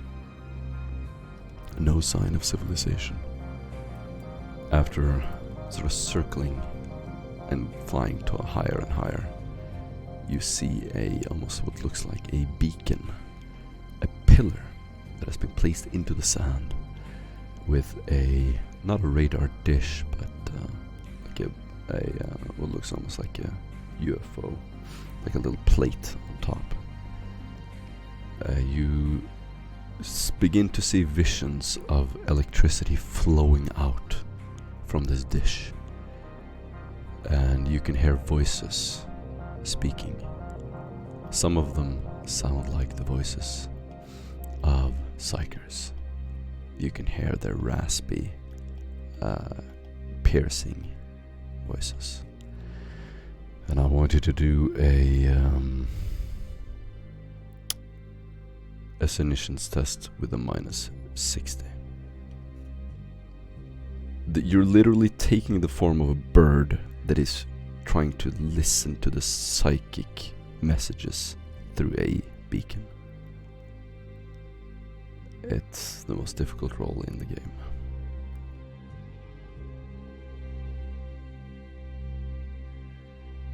What do I roll for that? You press Solutions and you press minus 60.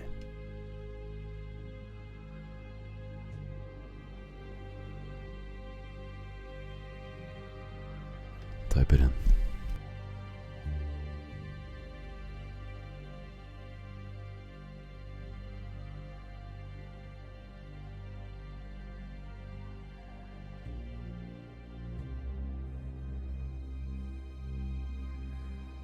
Ooh, that's a failure with 8.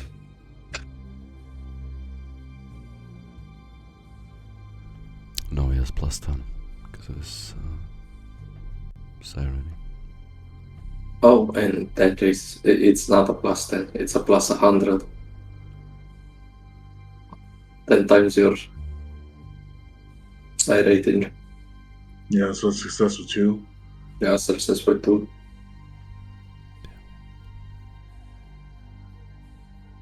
Alright. Jack, you will overhear a conversation between the navigator houses. And you might someone want to write this down. You're uncovering a clue. The navigator houses are struggling with corruption. They seem to have brought a scrap code with them from Serix Magnus. And the scrap code is literally possessing their vehicles. They're losing control of some of the forces they've sent to the planet's surface. All of their engines are off, and they're struggling with the same problem you had. They're losing control.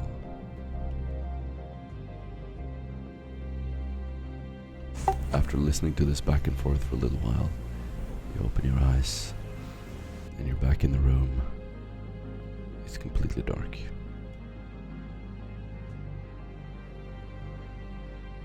I'm gonna tell them what I saw, and if they believe me or not, I don't really care.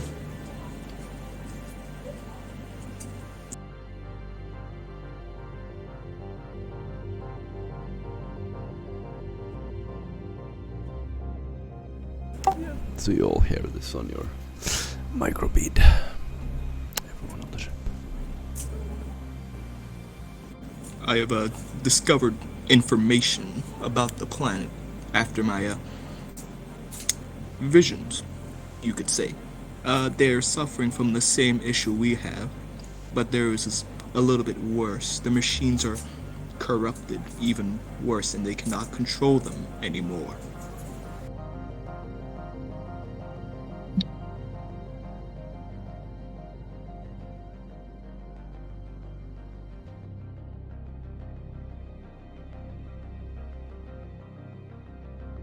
Has there Maybe- any names been mentioned, perchance? No. No, you names? overheard a long thing. You sat there for maybe 20 minutes listening back and forth. You learned that House Brabazon have made a sacrifice. They have cut the agreement, and they have made the ultimate sacrifice to stay loyal to the Imperium. Their forces will not be corrupted. House Maimon, House Maimon, House Meduseli, and Rosa failed to do so, and much of their deployed army has been cut off from radio contact. All of this, you don't need to say it. Oh, okay. Yeah, I'll just say the whole house. party. The whole party learns this. Okay. You sort of talk over your microbeats, and you listen to Jack's soothing voice as he slowly starts to talk. I see visions, clouds, a surface. I can hear them. And then he explains everything about the navigators. Perhaps we can take advantage of this rogue system in their mechanical structure.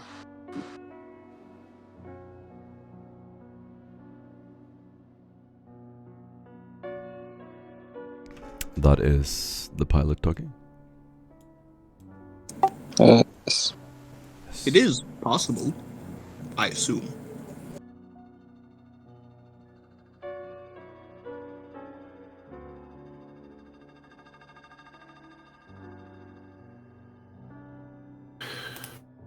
So Rickard is going to Fox Bead to Llewellyn in a one-way sort of one-to-one, sort of a point-to-point thing, and say, Sister, assuming you've heard what was said, Yes. do you know any prayers that help protect us, our equipment, whenever we go down? If you do, feel now would be the time. I will pray. And she'll slowly drift into a meditative prayer, blessing everyone on the ship. And as soon as that happens, you will hear a rumble as the ship is gliding into the atmosphere. Do I have to make a roll for piloting? Yup. You're gonna have to make some rolls. I can help with telekinesis. Hmm. I think. Can I? Am I allowed to? Because it says you're allowed to restrict that. To do what? To like help lift the plane. It's a telekinesis control. I don't know if I'm allowed to lift that No, though. you cannot lift that many kilograms. Okay. It's a... Which one do I roll? Do I roll Aeronautica, Surface, Void Ship, Warp, Stellar, or Surface? Read the description on the spell. Alright, Volos. You see the ship start to shake. The planet's surface is appearing in front of you. Finally, instead of white light, you can begin to see an oasis, oceans, trees. You are at first completely taken aback by this. A forbidden world in the warp seems to be completely habitable. The ship starts to shake. You grab the thrusters, and the crew around you immediately begin to strap in. A harness will safely embrace you. As you But struggle to hold shift. Yes, you want to add something to the scene? Go ahead. I was just saying, which one do I roll? Void ship, surface? So What? focus instead on describing visually your character, and I'll tell you if you need to roll something. You never need to ask. Oh, okay. Yep. You're never gonna need to ask what to roll. So I'll just take the harness and try and harness in and fight the controls a bit to stabilize the thrusters so that I can point the ship to land a bit belly up. Sick. Do a navigate operate surface -50. Operate surface. That I'm gonna go roll modifier -50.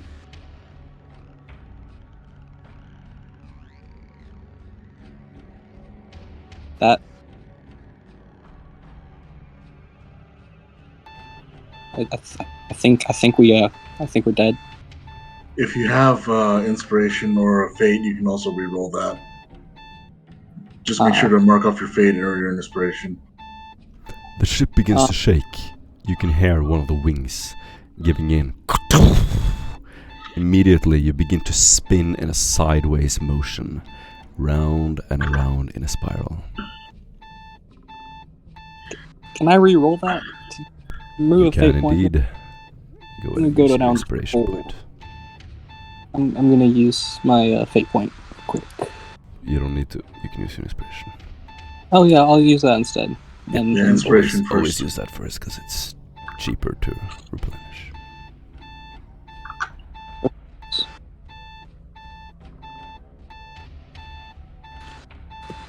Nice 50.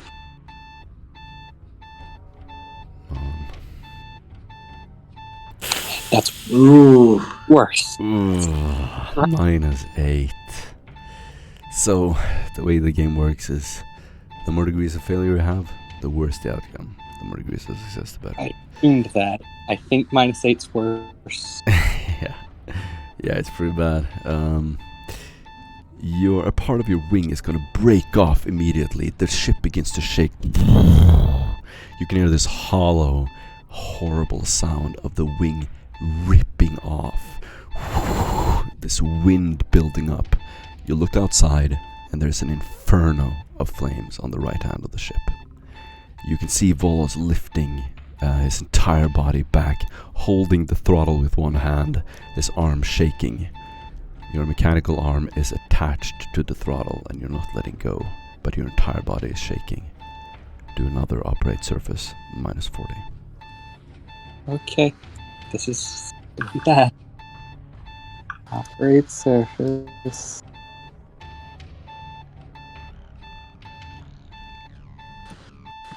Payback for rolling well on... This is payback for rolling that nat 100 for my extra point. Yeah. Yep, -5. Yeah, take my Are you inspiration. sure it's not operate aeronautica? No, it's operate aeronautica. I was wrong. But I think you have the same Oh. in both. Yeah, I have the same mess. Yeah, it doesn't matter. Yeah, you can take my inspiration. So you want me to roll it again? I don't choose whether you reroll. It's up to you. Nah. I would suggest you do. Yeah. I'll take this inspiration and roll aeronautica so we don't die. -40. Use a fate point for +10, just Yeah, in you case. can use a fate point +10. Remember, anyone can give him assistance. Fuck, do I have operate? Anyone with operate aeronautica? Surface. Oh, I can give him assistance if it's operate surface. It's Aeronautica. Hector has it, and he's gonna run over. Aeronautica, yes, I've got it. You got it? Okay. Go ahead. The commissar So will what come do running. Yeah, go ahead. Do I roll... What was the modifier for this? Hold on. Since You I'm- want to describe, say what you do, Aaron?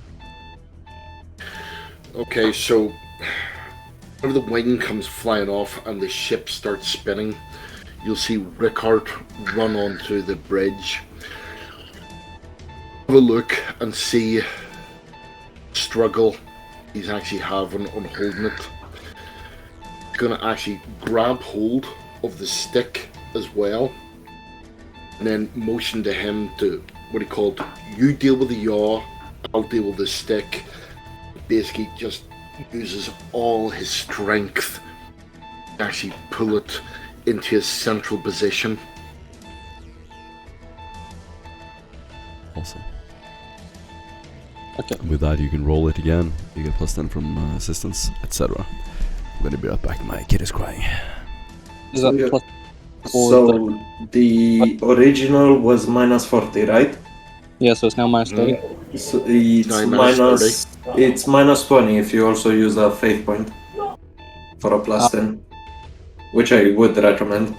Yes, please do. Minus 20 there. I'm using my 8 point. Yeah. Except Yes. Oh my god! Fuck! Good man. Good man. Oh, Good okay, line. good. Fuck. Make sure to mark off your fate point below the characteristics, by the way. I turned my current down to 4. You have 5 fate points? Yeah, I rolled a nat 100 to get my divination, so I got an extra fate point. And I rolled a nat 10 to get my first extra fate point, so now I got 2 extra. Dude, That's my rolls are crazy. terrible. That's crazy. I also rolled 3 nat 40s for my stats, so... Did you roll them in Roll20? Yeah, in the thing, for my stats, he just said it. Yep, it's here. Fuck me. Yeah, agility 60, weapon skill 55, intelligence 55. Nah, imagine Yeah. if you all died right there. That would have just been it. I Yeah, would we have were lived. all That die. would have been hilarious.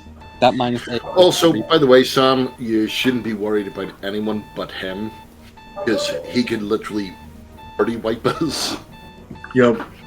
True enough. Called the psyker. Yeah, I know. I'm well aware. I could have literally just lifted myself and controlled the fire around me and just lived and be like, such a shame. I Dark could. Phoenix, dude. I'm telling you. I was planning to just be like, damn, I'm just gonna leave the plane now. I suppose I could take over the Imperium. Alright, I'm back. In the meanwhile, while the first wing was torn off, Sam would have been jostled out of bed. He would have rolled and then hit his head against the desk. And then Sam's going to go ahead and get up, make his way over across the shaking ship up to the bridge. Awesome. Yeah, you can hear the alarm. You can see the flames. You can feel the heat. You have completely lost whatever was stored in there. Not that the engine was working, but you're not exactly aerodynamically blessed right now. You're gonna slowly spiral to the planet's surface. You can see it approaching closer and closer and closer, like in a nightmare. All of you can feel your imminent death. And what did you do on your operate? Success with 1 additional. Bless Oh, his no soul. Yeah, Are you dude. fucking kidding me? Alright, bro. Volos, go ahead and describe to us in beautiful fucking detail how you managed to stabilize the ship, level it out, So, and gain control. everything is fucked. Everything's fucked. The wing's fucked. The cabin's fucked. So, I take both things and I just grab and pull with both of my arms. I take my wrist blade and jam it into the control console and just pull everything to try and get this out. And I, with all my might, just yank it up. And the ship kind of just barely tips up as it kind of like skids to be, well, like a stone skipping, just to go and lightly tap down where we're landing. Sick. You get an inspiration point, and you can all feel this thud. Immediately shake in your seats. The planet's surface is very intensely present to you. All the sand is kicked up on the side of the ship. All you see is sand and flame, smoke, and you jump off a sand dune, take off, and have a slight lift as you can gently glide the ship towards the location you were looking for. I forgot to ask you to do a navigate aeronautica as well to find the beacon. It's navigator. But Huh? Right, just to interject. Whenever we actually hit and are now slowly sort of on across the ground, the card's going to turn right and said, "Whenever I said we would open the doors and let gravity take its course, I was joking." Nice. Sorry, I'm a bit mechanical. I don't know jokes. That I wasn't programmed that way when I was revived. Evidently. there is a navigator, surface or stellar, more than Surface. service. Yeah. Adam will basically, he's half outside of his seat console. He has alerts such as engine fire, and where the engine is supposed to be on fire, then the alert stops as there is no more signal from engine. Oh, Jesus. You go ahead. Yeah.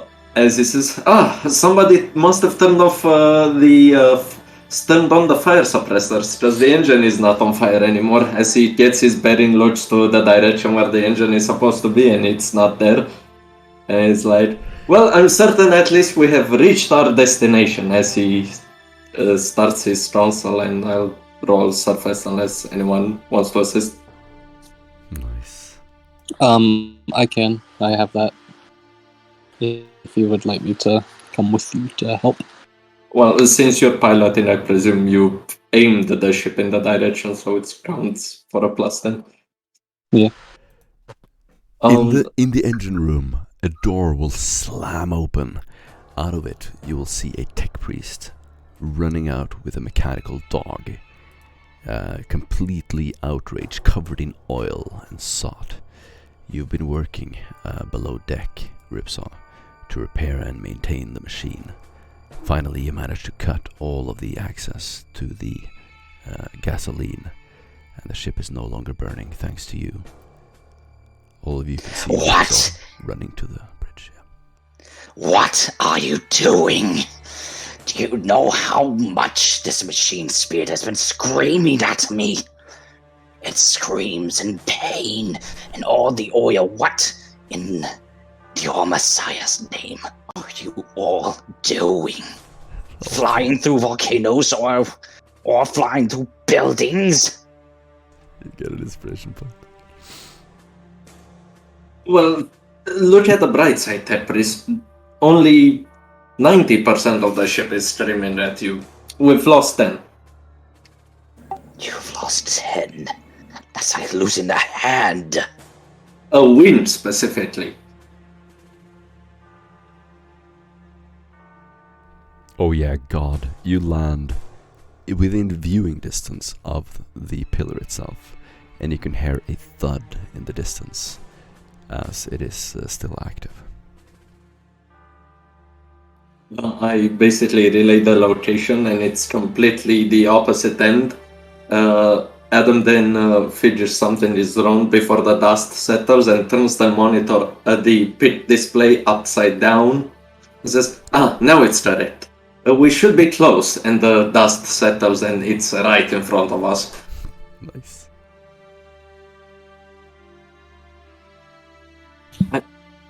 Back in my hive world, that's called a parallel parking. So yeah, out the window you can see scorched earth, sand kicked up around you in a crater. Way in the far distance you think you see mountains. The sand is still settling around you, and there's a dust cloud sort of lingering over the ship. Through the cloud you can see this glittering light from a star in the distance.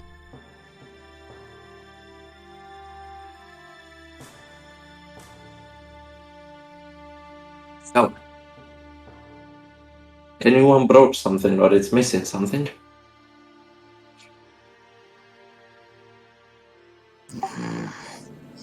I'll pat myself down to make sure I have all my cybernetics.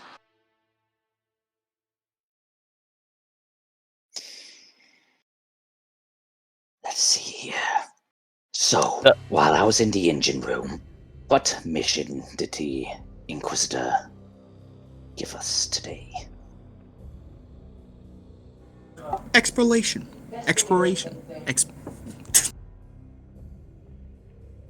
We have to find out about this planet. Is it a forest? Jungle? Mostly desert. Oh, Not- thank you, your Messiah. Like Mars. Mars. Then this one is more yellow than red, though. This is nothing like Mars. There's lava, factories, servitors, mechadendrites, and chimeras, Lehman Russes, and of course, an avatar of the All Messiah in its blessed form standing above the rest. You get an inspiration point, Ripsaw. And no heretics. I'm gonna say you're Yes. all on the bridge at this point. Yes, of course, there's no heretics on Mars. There would never be a heretic on Mars. Yeah. Sam finally makes it up to the bridge. There's going to be a spurt of blood that comes from his forehead that goes all the way down to his chin. Damage report. Inspiration. Your cranium. As you see a medical mechadendrite start scanning your cranium. Do you, Sorry, Ripsaw, you've been closest to the engines. Go ahead and use a tech use test. Okie dokie. You would know the most about the damages.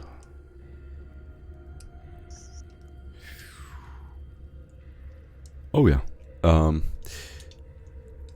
The wing is off. You don't have thrusters. You don't even have these light little... You have light thrusters on one side of the ship that can barely lift you, so that you can sort of hover above ground and glide. Those engines are destroyed beyond repair, at least with the tools you have with you. The ship is effectively a wreck. You're halfway buried into the sand.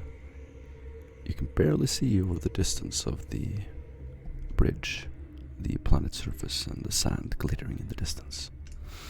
The ship won't be able to fly until you do some heavy repairs and bring a lot of tools. Damage report is that we are officially marooned on this planet until I have adequate materials to repair the ship to its righteous form. Unfortunately, there's no wing. There's only one wing serviceable. The engines are completely damaged. And of course, we only have enough power to lift us up and hover for a little bit. Briefly, I might say. I could push the ship. What is the probability of finding parts such that we may be able to escape this? Do a common lore Askellon sector minus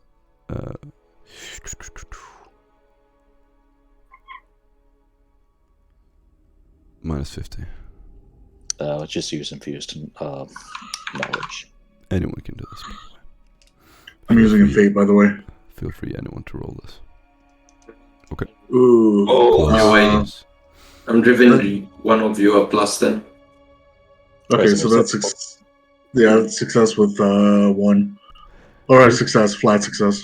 Ripsaw, you try to make like an accurate calculation, like based on the technology of the transmitter in front of you. There is a chance that they're at this technological level, and so on and so forth. Sam. Oh, sorry, plus 1 success. Yeah, Sam, you you estimate that you would need some kind of large belted vehicle, some kind of repair platform with a crew, a repair crew, tons of welders, a scaffolding, wires, cables. You might have some of that on the ship, but you need more. It's likely that a civilization at this level of technology would have the parts that you need. They're not advanced parts, but you just need a bunch of wires.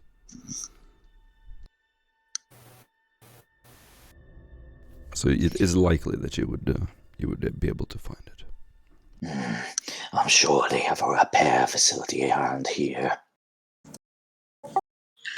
As for the exact logistical work, I think it may take us quite a long time, given the level of civilization here. What do you speak of, Sam? I'm sure they have a repair facility. And how do you propose we arrive there? They would need to come to us. Well, Good my point. suggestion would be to have the officer of the watch drag the ship there. Very good. I could use my powers to try and push the ship. That might cause more damage, though. I think that we Please should hold that refrain. in reserve, as Ripsaw had mentioned. Yes. Please refrain from damaging the holy ship.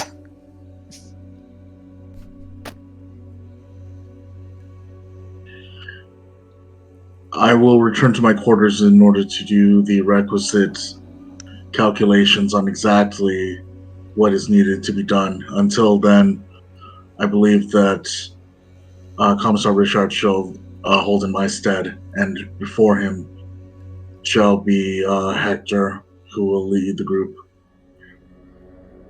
I'll take my leave now. Samuel, if it's okay, I would like to do a further examination of medical procedures with the new crew that's here. Very good. Do as you wish. Thank you. Right, catch y'all next week. See you, Sam. Yep. You did. Later. So, who exactly was officer of the watch?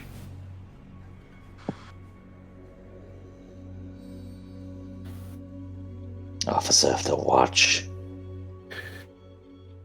L1. L. That's interesting. That fabled inquisitional discipline is just showing itself to be fantastic. I do not know what this watch you speak of. Elaborate. It's not necessary. Very well. If you mind, I would start taking patients right now for further examinations to ensure that your health is adequate enough for service. You'll I find would. I have not many biological parts requiring examination. If I were you, I would look to Samuel. Has a head injury, it is bleeding, not sought medical attention. Samuel has been proven to be adequate of self-healing. He is fine. Besides, it only seems that he already scraped his head. Fortunately, that is not necessarily how the human body works. Even a slight jostle can be uncomfortably fatal. So We are you not are as resilient as you. So you are admitting that you are weak? No. I am saying that we don't need to enhance ourselves to be superior. With that, you'll actually see a slight, very slight, what they call twinge on the side of his mouth, which could be construed as a smile. Ripsaw doesn't have skin on his face, so he can't smile. Poor guy. You can see that it's not meant in malice. Well then, Commissar, I am just going to do a small examination to ensure that the crew is physically fit to perform all proper procedures. It is just an annual physical. Yes, I suppose so. We have been here for some time. Anyway, what is our current heading? Well, it is that, as he points outside. Well, considering we were flying towards it, I'm assuming that that was our destination. So, Excellent observations, Lord Commissar. at this, he will actually whip round and just eyes burrow into you. You see him very much smiling, and for what you'd assume, it's genuine praise, even though it sure as hell doesn't feel like it. At least he sees it as genuine praise. I am not a lord. Right. Anyway, we have readings from the outside. Is it toxic or no? Ripsaw, you would know this. The atmosphere is not toxic. The surface is not toxic. For once. What is the precipitation levels? Precipitation is acceptable. It is a bit high, however, it wouldn't deter us from... it shouldn't activate the emergency systems on our environmental suits unless anything suddenly changes. Desert storms, we do not have enough observational data to judge this, and environmental data from the ship cannot reach us. Very well. Skitari, if you wish to assist me, Commissar, with your permission, we'll be the first to walk out to test the environment. Very well. I think I shall be the first person to step foot on this planet. Very well, Commissar. Be the first one on someone's iron sights. It wouldn't be the first time.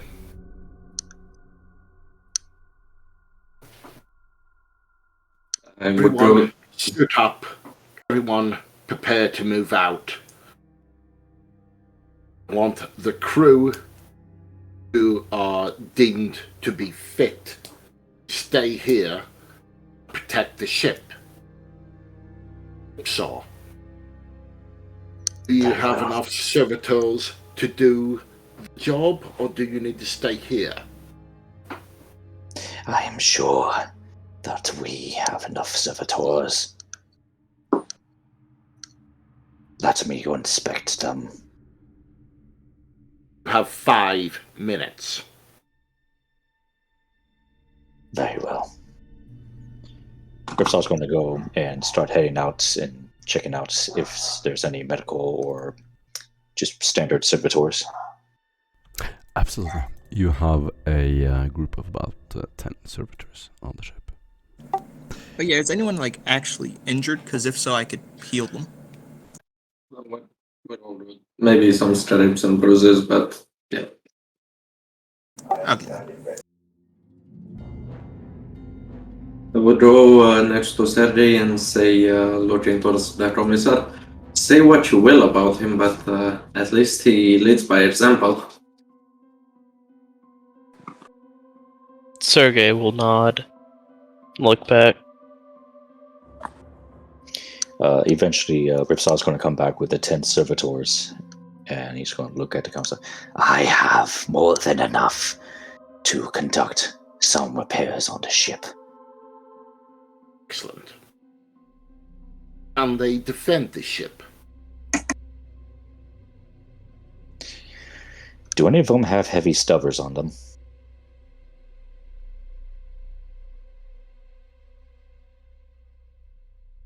Or Any of who? does any of the servitors have any heavy stubbers? Nope, there are no combat servitors on the ship. Just bog standard? You. Well, Commissar, if you look with your functioning eyes, which I'll have to look at later since you clearly do not see anything on these servitors that would be combat related. Well, They can possibly people hold. can be sneaky. So, I would ask Hector and Llewellyn to stay on the ship. Correct. It is our only way home. Yes. Also, I am not the type to be sneaky with machine. I do believe that the Imperium and the Mechanicus serve the same Messiah, Commissar. Did not mean any offense, at least.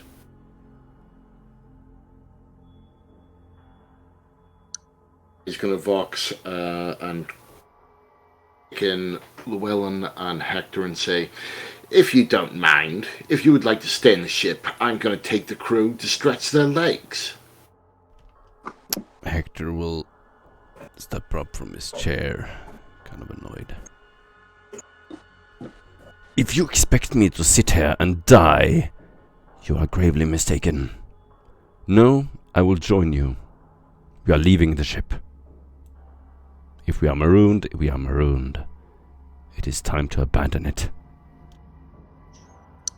Very pessimistic.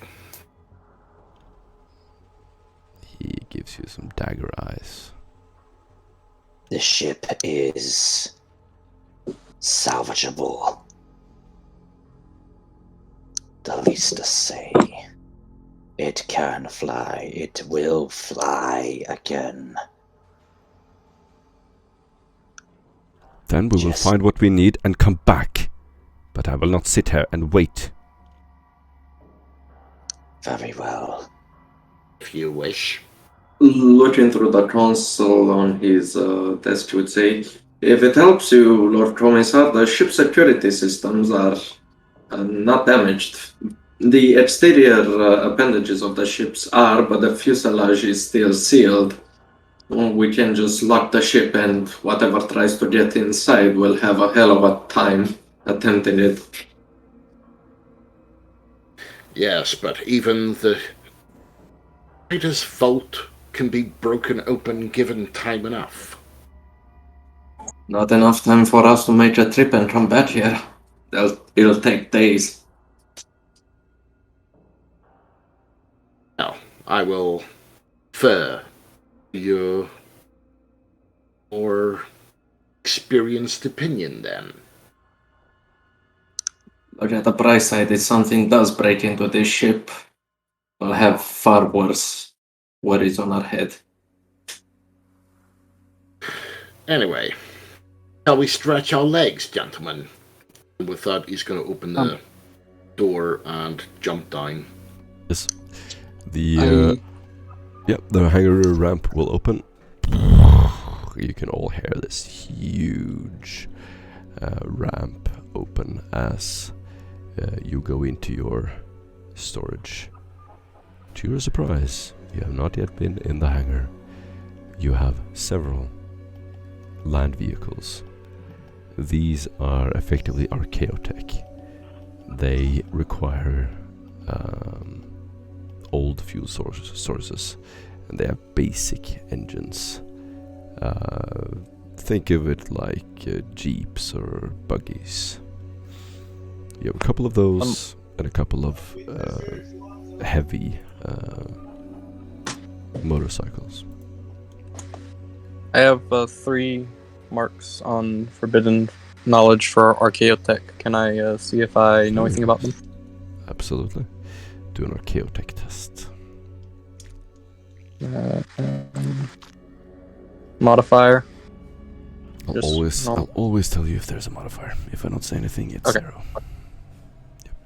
Success with 6 additional Sick. degrees. So, you, the Skitari, will walk over to these old engines. You will immediately lean down, open a little lid, and you will place a circular red rubber object into a hole, twist it, drag something, a punch card will come out. You will begin to fumble with it, pull it in, and suddenly it starts to roar. You can all now hear the engines, one by one, turning on. I think I got it working. Hold for 1 minute. So Rickard's going to go down the ramp, the nearest rise. You got a pair of binoculars. Just scan what's around them.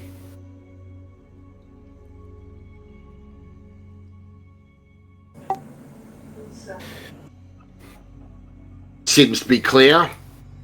You may proceed. Awesome. There's space for 5 people in each of the, we can call it jeeps, off-roads, and 2 people on a motorbike. Who's gonna sit where? I'm gonna be passenger. So is anyone willing to sit with me? I'll go sit on a Oh. motorcycle. Yeah, Sit with guy. you in You take a motorcycle. the campsite. How good are you driving? Or should I pilot one of the big things since I have land skill? Lucas, how good are you as pilot?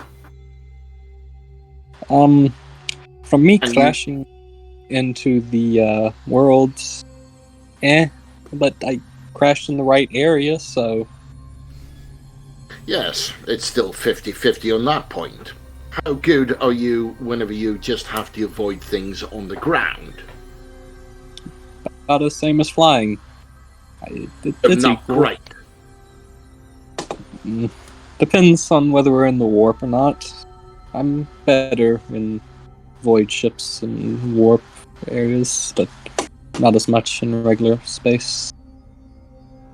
Okay, we will take Jeep 1. I will be passenger. You will be driver. We will lead the column. Sounds good. Don't get lost. Nah, don't worry. That's what you said about landing on the planet. And we landed. You just Nice, can you get feel an his inspiration eyes, point. You get an inspiration and you point, just yeah. can feel his eyes burning in the air.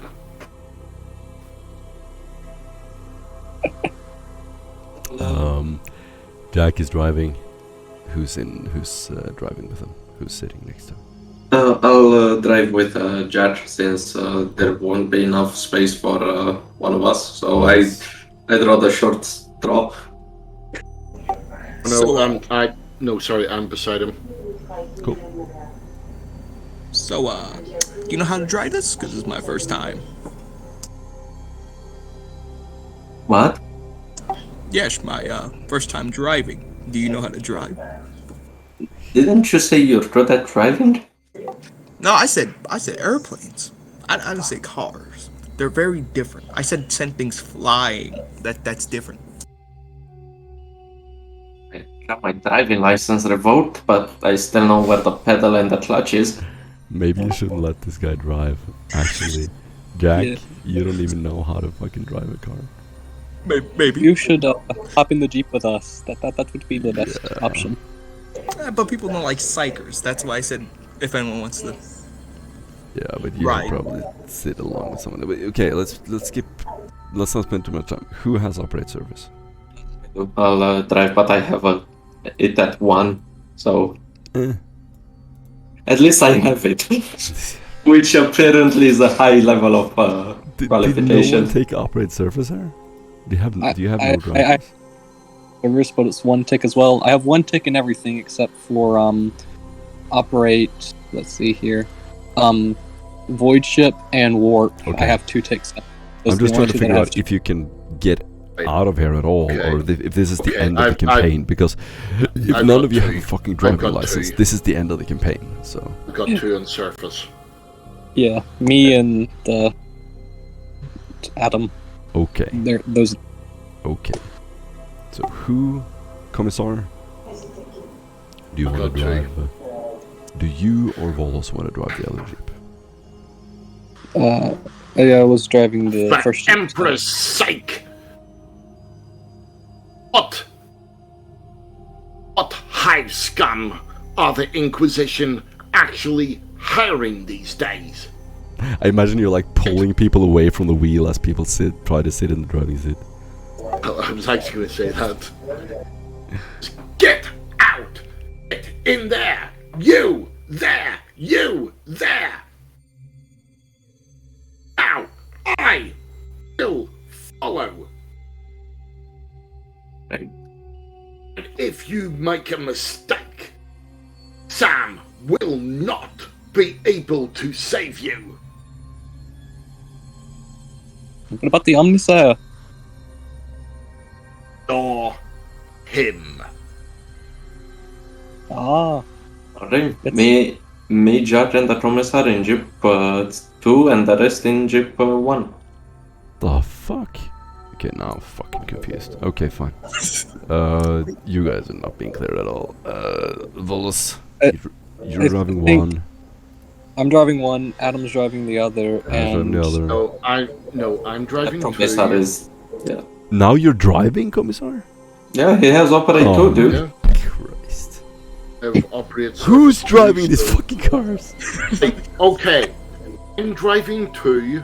Who's with me in car 2? I'll be with Commissar. Alright. Adam. I'll be with him. But wait, what's your agility? Everybody who Because- drives can't be in one car because then you don't have enough cars to carry everyone. Right? Okay. You need to That's what the I'm people who have the I'm skill trying- need to spread out into Trying the to figure vehicles. out. I have I'm the skill. I'm it's just asking crap, a question. but Okay. What are you using for operate surface? Agility or intelligence? Agility. ability. Okay. What is your agility score? That's what I'm asking. Because mine's 60 and I have 1 check. So whoever has the best agility. 65. Okay, you should be driving 1. And Adam, what's your agility? 44. What's your agility? 44. Okay, I'll be driving the other. Thank you. Okay. That worked. Now, That's Tavi, you want to be with the Commissar. Ulu, you also want to be with the Commissar. Yeah, sure. Alright. Oh yeah, Uh, while they're driving, can I Mm, do the scry thing again, or nah? Not enough time. We're just trying to get into I'll- the fucking vehicles I'll right now just because wait. people are sitting way too long. Yeah. Okay, I'll- Commissar's like- car. Wait, no, Commissar's bike. The other 2 are cars. Yeah. No! Oh, No. No. There's only Don't cars. confuse us now! We're Two just got on the cars. fucking track. There's only 2 Oh, there's only- cars, dude. Yeah. Nah, you said there was motorcycles. That's why I said No, Carmichael's. but we're no, picking we're them. taking 2 bikes. We're taking 2 jeeps. I'm driving 1. Someone else is driving 2. Yeah, I'm That's driving it. 2. I'm throwing Ripsaw and I guess the other dude in mine, and Okay, let's he's just go. taking- Put Let's me just in go with and the- leave 3 Put me people. with the Skitari. You just leave 3 people in anger. Let's just fucking go. We're all in the Fuck car. these people. That's it. Right, we have waited too long. Follow Yeah, me. because you can't make up your own. You know what? I'm just gonna distribute people. I've had enough. Just you slap me in go the car with there. the Skitari. But You go there. Done. We're done. There we go. Perfect. Does anyone want to be in a motorcycle? Nope. No. You've had too much experience with combat in motorcycle. No, I don't think there was ever an experience on when somebody decided, yeah, I'll take a motorbike. Yeah, no, I would take one, but I don't have operate surface. I could take one, and I could heal myself if I die, but still. you people, you have no fucking skill. You know, I'll take a motorcycle. I'll see what happens. That's because you killed all our OG players. Yeah. I have I could do it again. skills, but just in like Sorry, I'm back. warp and Hey, Ripsaw. Can you drive? Let me see. No, please don't enter another element into this. Yes, Do you I have a- can. You can. Do you want a bike or do you want to drive in a Jeep with everyone else? I am getting on that bike. Is there like a little sidecar for a doggo? Yeah. Hell yeah. There's like a little those old German Nice. like a That's me little, question. it even has like a little doggy helmet with like the flaps, the leather flaps. I'll put that right on doggo. Does he have glasses? You sit on that, you start to rev them, and you all drive out into the sand. that's a good place to end it. Not yet. We have a little one Oh, last thing. so can I do the thing? Absolutely. Yes. So you're all driving out into the sand and seeing the majesty of this planet for the first time. You're all taken aback. The sky is this beautiful purple bluish color. The sand is clear and bright. The sun is scorching hot, and all of you feel quite comfortable. As soon as you start to drive, sand is going to pick up around you and you leave a dust cloud behind you. There is a small, almost looks like a house with a little mechanical pillar next to it. A radar dish type device is circling slowly around the top. It doesn't look exactly like in your dream, but it looks similar. You're going to drive up to it, stopping the jeeps, and all of you getting out are just looking at this thing. There's a panel that you can open. I'm going to assume someone's eventually going to do that. And interacting with this thing is unlike anything you have seen as a tech priest. The wiring is ancient. There are levers instead of digital interfaces. There is no screen. There are noises, binaric beeps to give responses. Who wants to attempt to interact with it? I'll try. That will be me. I can Alright, help. I have both do it. tech use. What I'm gonna need you to do is do a common lore tech test, -40. Okay. Just to get familiar with the technology itself. The wind is starting to kick up, by the way, and I'll like to use an inspiration. yes. I'll assist you, Ripsa, for a +10. Alright. What's 10? I succeed. Wind is starting to kick up. As you look around, it is just desolate. There is nothing around you. You begin to pull the levers and listen in to the beeps. You think you've found some kind of logic to it, Ripsaw.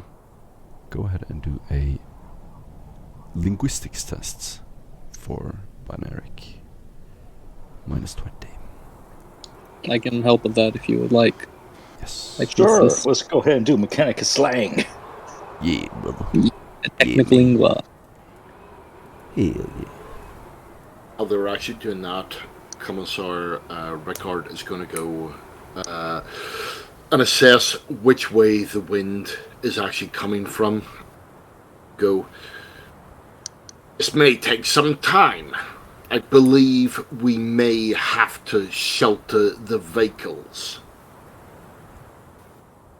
so we don't get bogged down.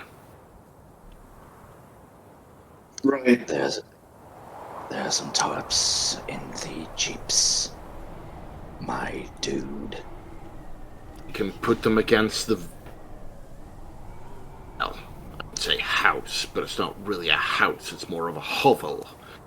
Hector is one step ahead of you and immediately begins to attach the drapes to the wheels and will pull this big, thick, brown tarp over the vehicle. You can hear it flapping and doing as the sand starts to hit it. Ah, right. So we're just going to make a sand dune then. Okay. That should Help me protect out it. instead of being a smartass. But I said, you and Reverse. me, let's take care of the second one. If we reverse them against the wall, it won't get bogged. You will do as he says, and Ripsaw, you manage to understand what the machine spirit is saying. It is ancient and it is encrypted. You need to do a scholastic lore cryptology -20. Got it.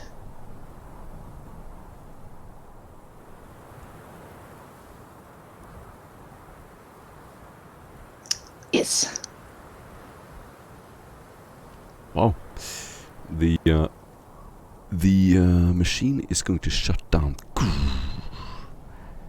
You have time, and it is now safe to attach your MIU and your combi tool to the interface. As you do, you're now able to interpret and communicate with the machine. As I plug in, the first thing that the machine spirit says, "Yo, what's up, my homie? How you doing? It's been a long time since you heard from us Mechanicus folk." Yeah. If this is confusing to anyone, it's a long thing, but basically, technical lingua sounds like Ebonics. Who knows? Who knows why? It's fine. Go ahead and do a Forbid Lore Archaeotech test. Got it. -20. I can help with that very much because I have 3 in that. Either of you can do it. Okay. Whoever is best. How many check marks do you have? 4. Archaeotech? You should do that. Yeah. The 2 tech priests are surrounding this interface. Both of you hooked up. You manage to understand the ancient code of basically coordinates and codes for using the Vox interface. This station can pierce through the warp. Somehow, the people on this planet learned a technology that you don't have that is able to send signals through the warp. You now have the ability to reach anyone, anywhere. And as you're hooked up to the machine, that's where we'll end the session. Everybody gets Nice. 300 XP. Yes. Okay. All's good. Well, aside from your flying, you did pretty fucking well. I feel like you shouldn't have let me put 10 in a psychics because that thing made me overpowered.